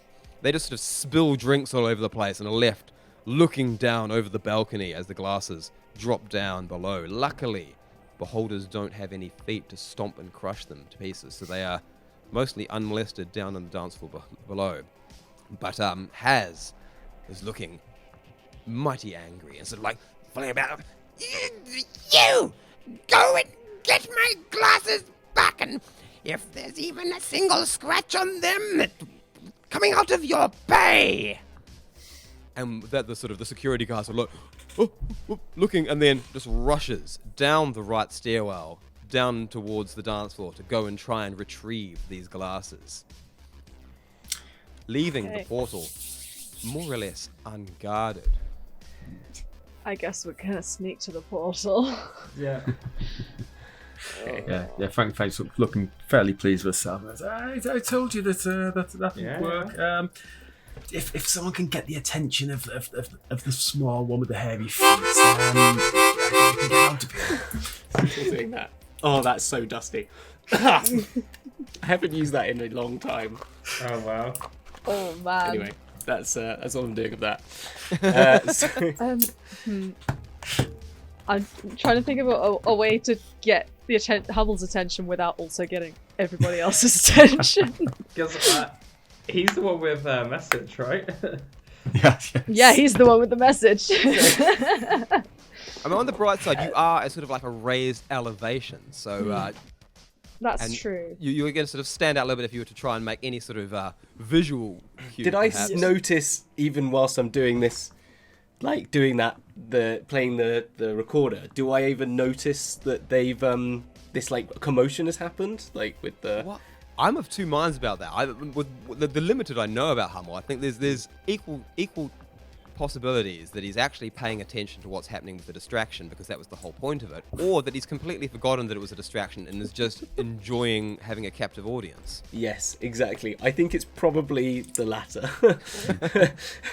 That he's more interested in his audience than he is in anything else, to be honest.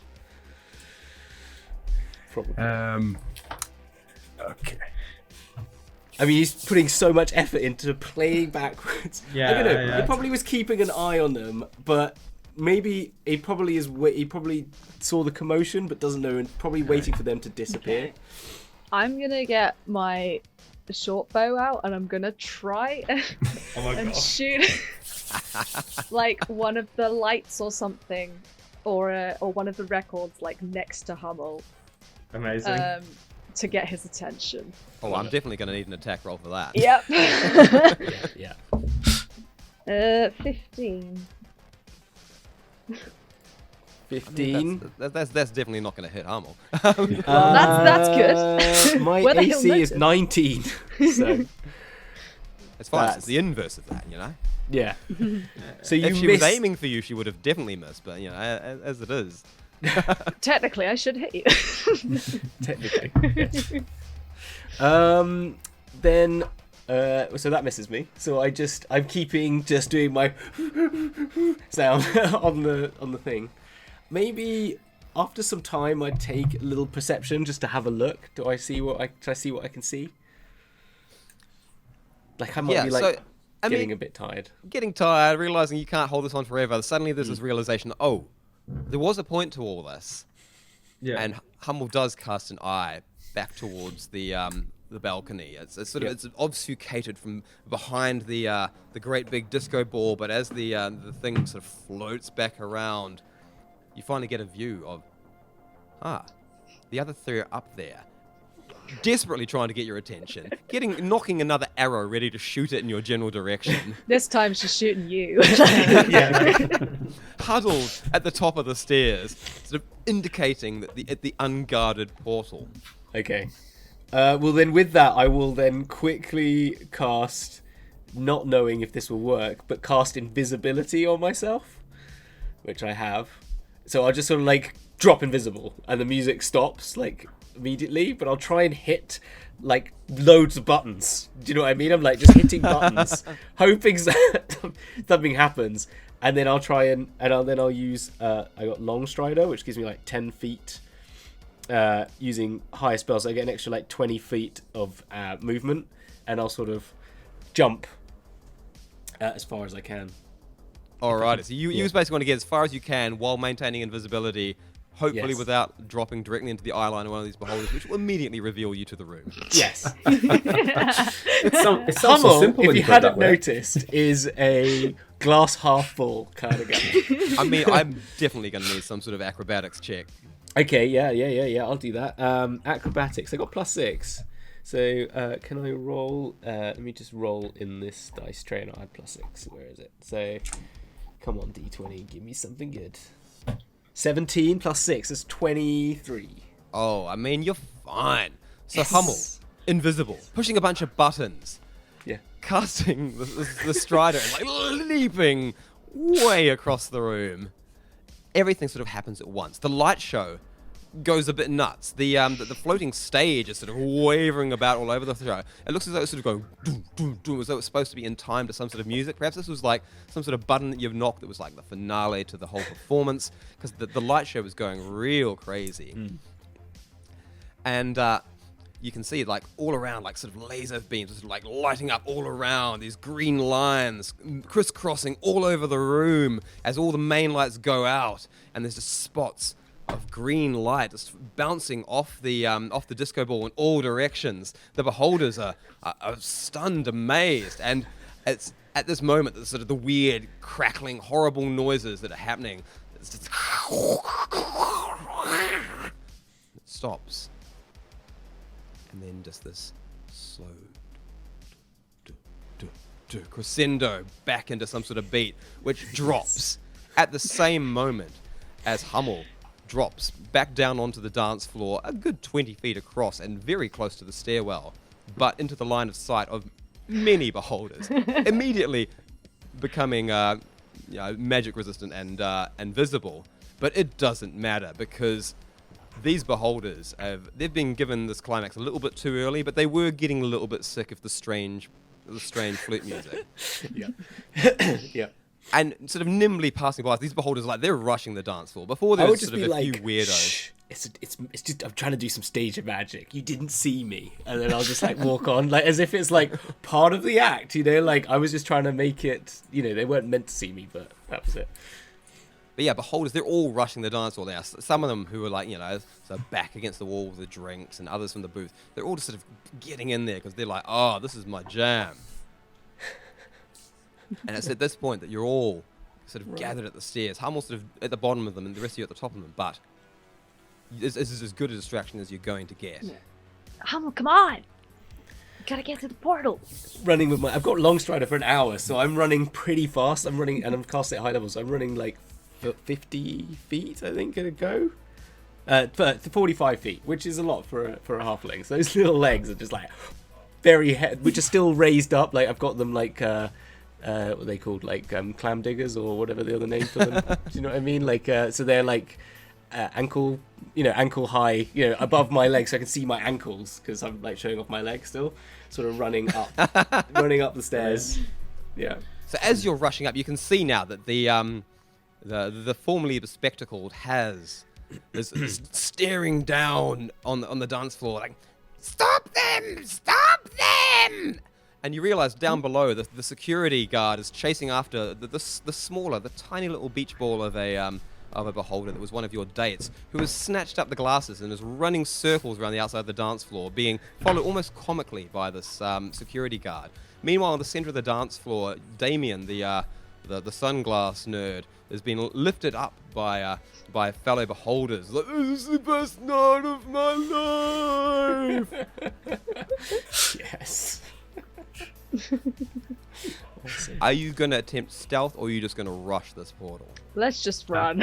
I'm rushing. No, nothing more than that. Yeah. And as we're running, Frankie's going to turn around to him. I'm so glad you made it. I told the others to wait for you, but they said no. But I'm glad you're here. I'm glad you're here. To me? Yeah, to Hummel. Yeah. Can I make an insight check on that bullshit? I mean, considering that, I'm sure Carrie is giving what the fuck eyes to Frankie. I'll be that's gonna help you. You know what, Frankie? I know you love me really, and I'll just keep running. I will roll a pause to your insight by persuasion. No, I'll actually just with my own belief. I'll have this belief. I innerly believe, no matter what Hummel believes, everyone loves him. So he doesn't. Even if you really hate him on the surface right now, he knows deep down you really care. Knowing that you were all thinking about not bringing me with you. It's a part-time thing, People are going to be a little bit put out if you break the universe, right? Exactly. Yeah. It's only minor. Exactly. All right, so you can all rush into this portal, and you get on there expectantly, standing on this little raised platform. It fits the four of you easily. It's sort of a few meters around this circular platform with this little console on one side, and nothing happens. Oh, for the love of fuck. All right. If Carrie had sleeves, she'd roll them up, and she's like, right. What is this? Where's that Brian chap? Where's Brian when you need him? So, yeah, I mean, Carrie can look at it, and this is technology. This is definitely in her wheelhouse. It's very foreign technology, but I mean... Yeah, can I, I don't know, do an intelligence check of some kind to try and figure out where the go button is? I think that is the best course of action. Will someone just press a button, please? I'm trying to figure out the right one. That's a non-natural 20. A non-natural 20? Yeah. But a 20 all the same. Oh, I can't do maths. No, it's an 18. It's an 18. That changes Chloe, everything. Who has a physics degree, can't do maths. Me with a maths-based degree. Yeah. Can't do maths, no. So this technology seems incredibly advanced. You definitely you wouldn't be able to make the thing, but you you've got yourself like a working knowledge. I think you can say, oh, well, this is, you can understand. Oh, I know how they've done this. It's basic technomancy, really. It's just a bit more leaning on the techno side, and you've worked out exactly the button to push, and really in the nick of time, as the beholders sitting in the booth up on this level with you are all sort of like looking back at you, like and then sort of like opening their mouth, like ready to sort of tap Haz on the back, like, oh, are they supposed to be? When Carrie pushes the button and the four of you feel yourselves sort of blink into darkness and then blink back into light as you are teleported in the most like effortless, like comfortable teleportation sensation you've yet to experience. This was just like a smooth ride. It's not really like an arcane teleportation of any kind. No strange feelings that I have to describe as a dungeon master whatsoever, as you're just effortlessly taken from one room to another. And it's in this room. It's everything is completely different now. You're still like this gunmetal metallic room, but there's no lights, there's no display. It's just sort of this raised up, almost looks like this tower. But then you realize eventually this tower is hovering. As the four of you blink onto a similar platform to the one that you just left, and you're looking up at this strange, like tall, floating tower. And it's at that point that you see that the tower sort of opens up, a little ramp descending from it with a lit, wide doorway, and stepping down or floating down from that doorway is the Grinch-like figure from before. It took you long enough. All right, come on, get in here. Well, I'm sorry, we don't all blink in and out like you do. Yes. Well, look, I'm going to take you to the void, to the void or the abyss. The abyss. I'm going to take you all to the abyss. It's not nearly as bad as it sounds. Okay, so I'm gonna shoot that in about here and now. It's just the abyss is just a lot of portals. Okay, it's all you got to think is just lots of portals. That's all the abyss is. There's things that will try and we're gonna go quickly to a portal because they got so many portals. There's definitely gonna be one because you broke the universe. Okay. I did not break the universe. Hummel broke the universe. I could teleport anywhere I want if the universe is fixed. But the universe is broken. It's taking me strange places. It's taking me here. We got to go to the abyss. So, all right, everyone come and get in here. I think using their Star Warp drive, I can probably do a perfect teleportation and I can take us to the abyss. Great. Okay. Fine, let's just get on with it. It's been a long day and it's all confusing. I would want to go to a tavern. Alrighty, there we go. 1, 2, 3, and 4. Everybody's here. Okay. Keep your hands inside the teleportation spell. We're going on a little trip. And here we go. And all of a sudden, you are taken apart. You are whipped out. You're hurtling through like non-space in a tunnel once more, hopefully on your way to the abyss. And then suddenly it phases again. Whoa! If it will transition. It's being really slow. My computer's like really trying so hard. It's gonna happen at some point. Yay! There we go. Yes. Suddenly. Yes. And then you're travelling back in one of these portals. A bit like what you were in before, but not quite. This feels much more like your previous example, where it was much smoother ride. There's a much more... It's not like a tunnel. You're not seeing any visions. You literally just kind of spin and then spin out. And you land in front of you. It's a completely different visage. You've gone from something that's all purples and night sky, blue lights and yellow lights, and it's all disco realm, and now it is just a red sky. It's just a very vast, like blood red sky. There is some sort of light source off at one end, but it's more intense red. The ground is a sandy red, like Martian landscapes. It's just that sort of deep, sort of crimson-y colour. It feels like there's sort of dew and like water collecting on some places, but that is also sort of a bloody red colour. It's sort of congealed with the sand.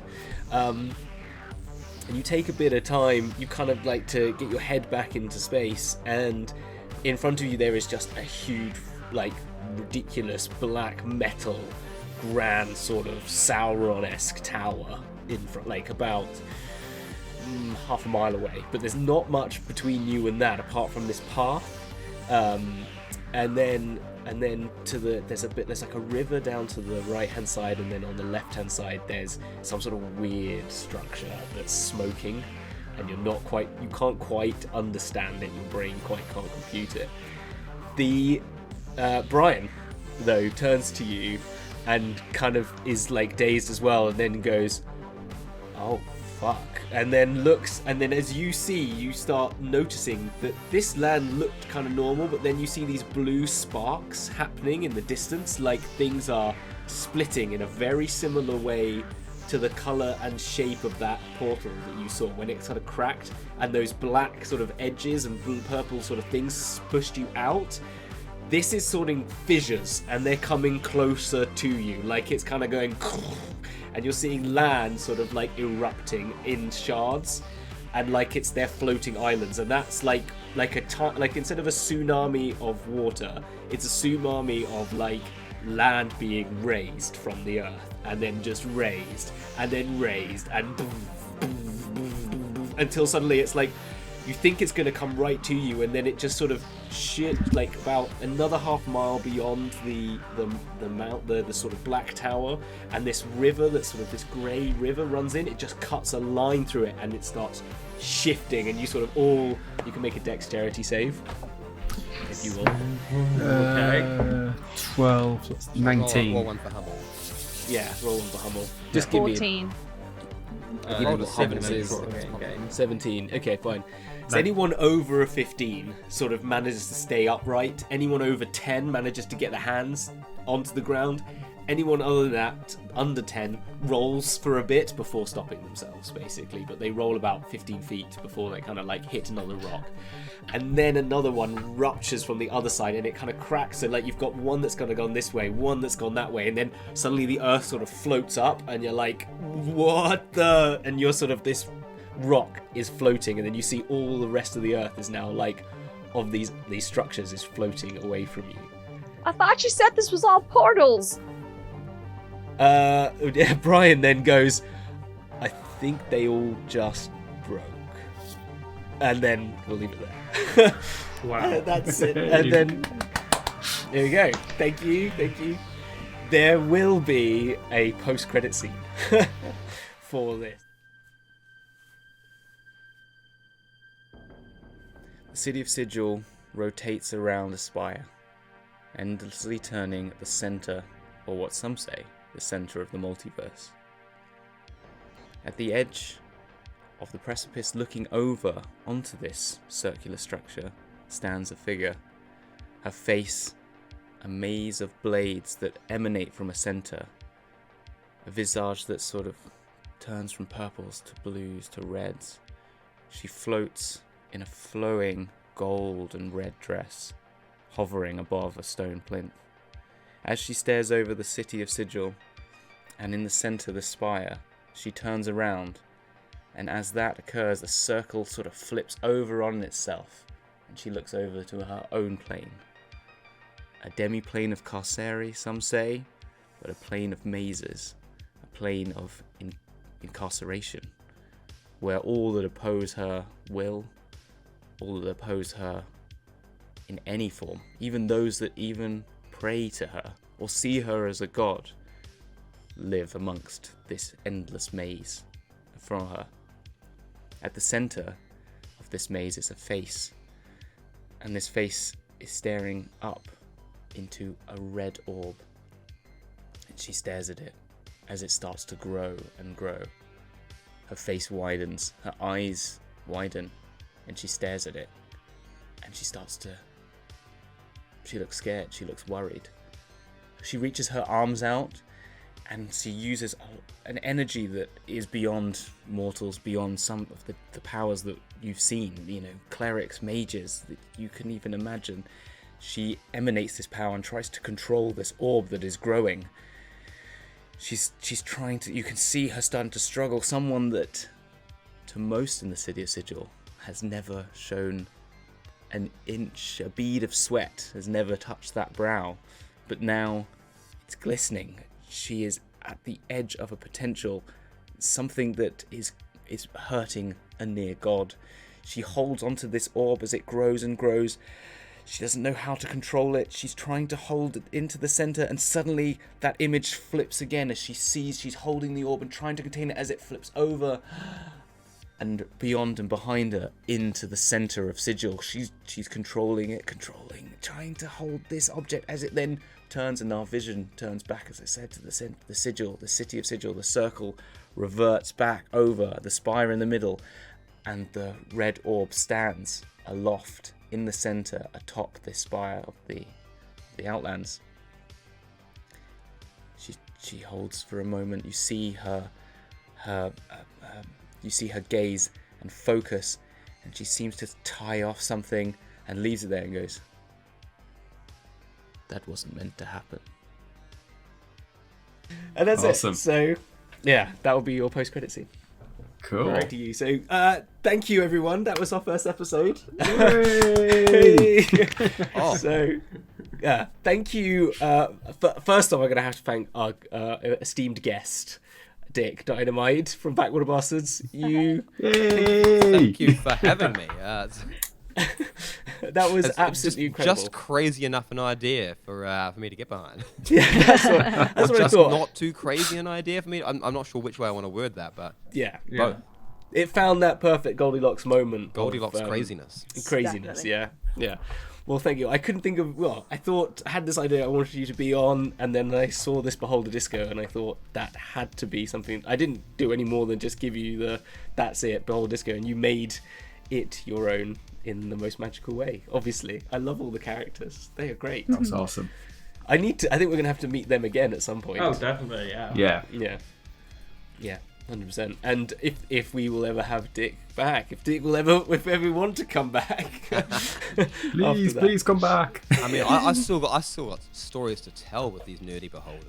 Yeah, we've only scratched the surface of what they're capable. To be fair, that sounds like a great TV show, Nerdy Beholders. It was very like Revenge of the Nerds, sort of like 1980s high school comedy. It was great. Yeah. When I heard Beholder Disco, that was immediately what came to my thought. I mean, this is an 80s movie with like, I just feel like I want to go and watch Footloose now. Yes. That's a good shout. Okay, well maybe we'll do that. We'll all go watch Footloose. But but seriously, thank you so much. And everyone can find anything you do by going to @BWBastards on Twitter and finding stuff, and Backwater Bastards anywhere you find good backwaterbastards.com. We're a podcast. We've got a lot of things that you can look at and listen to, but the podcast is the main one. Just go to the website. You'll find all the different ways you can get to us. Yeah, and you do some streaming, or do you promote that? I stream on Twitch every now and then, but you know what? If you want to find my Twitch, just come find us in the Backwater Bastards Discord. Yes. Much more reliable to find me there anyway. That's true. Yeah, you should join the Discord. Everyone should join the Discord. There's Cleo's meme pit. There's loads of stuff in there. I mine it for memes all the time. Half the memes I put in I know, and I just go, what's Taylor done? I mean, Taylor's good on the memes. She is bloody good on the memes. And because I've had Dan, I've had Taylor, and I've had you. So I don't know if a Herodotus player still exists though in the world. Does he? Well, he was hard to nail down at the best of times. Now that we've like let him slip the leash, it's like, well, that's it. It's gone. We're really gonna have to like book slots and even to get them back on the Backwater Bastards. For this, and I'll count that I've ticked all of you off on being on the show. That's it now. Then I can move on to the next. You collected the set of the current Bastards. Yeah. I got the shiny though now. That's the thing. I've got the DM, which would be the shiny sticker, right? Yeah. So thank you very much for that, Dick. And then and also for playing Hummel for a bit as well, because the usual player is not there. But it's a multiverse, so it doesn't matter. You can tons of different people. There's just a whole lot of Hummel toes. Exactly. They're all. Everyone has one inside them. And everywhere. Obviously, this is the biggest and most ambitious multiverse project going on at the moment, like worldwide, right? There's nothing else I can think of. The most ambitious project ever written. I can't even think of anyone doing anything similar. No. So anyway, my players, amazing players. So I'll start alphabetically as ever. Carrie, played by Chloe over here. Thank you so much. I would have done a bit of the intro, but you can say quickly where we find you, what you do other than being on this show. Yeah, I can be found everywhere on the internet at Chloe_with_the_flow. I stream on Twitch 3 times a week. I'm on Deck of Many Aces, which is a D&D podcast made with actual asexuals. And I write music, I act, I sing, I do a whole bunch of stuff. So yeah, come find me. Mostly on Twitter is where I put most things. So yeah. Awesome. Hi. With Chloe, it's honestly quicker if she lists the things she doesn't do. Yes, Yes. I realised this last time I talked to Chloe. I was like, every time I do it, I'm like trying to make it shorter, and then I forget something, and I'm like, oh, and this.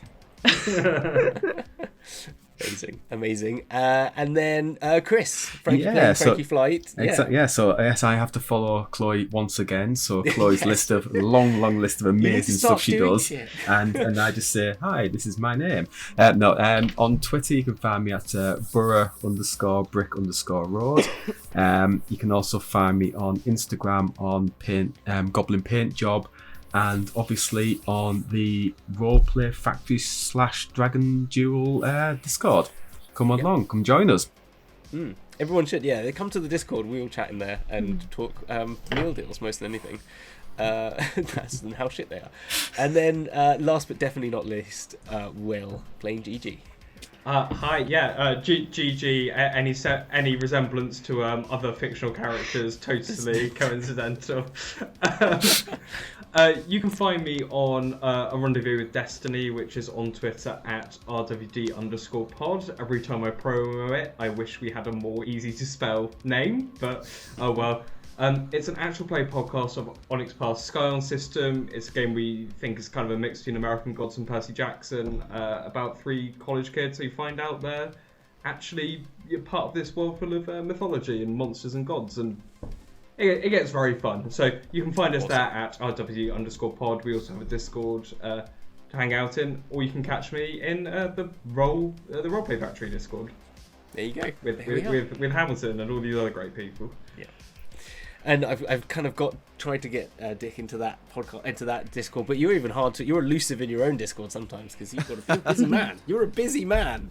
I'm always somewhere. But, yeah, exactly. You'll always be able to find you somewhere. It must be a DM thing because the RWD DM is never in Discord either. And also myself as well. I also try and be elusive, but then I'm trying to be there more and more. This is the year of the bastard. People keep joining, and I realise that maybe some of them want to hear from me. So we do. That's the thing. You're the one we come for. Yeah. Exactly. No, so definitely, join everyone's Discord. That's basically it. And other than that, we'll see you next week with episode 2 and see what happens in the abyss. Oh my gosh, it's all going wrong. So yeah, we'll have fun there. All right, well, take care everyone, and have a good evening. See ya. Bye-bye. Bye.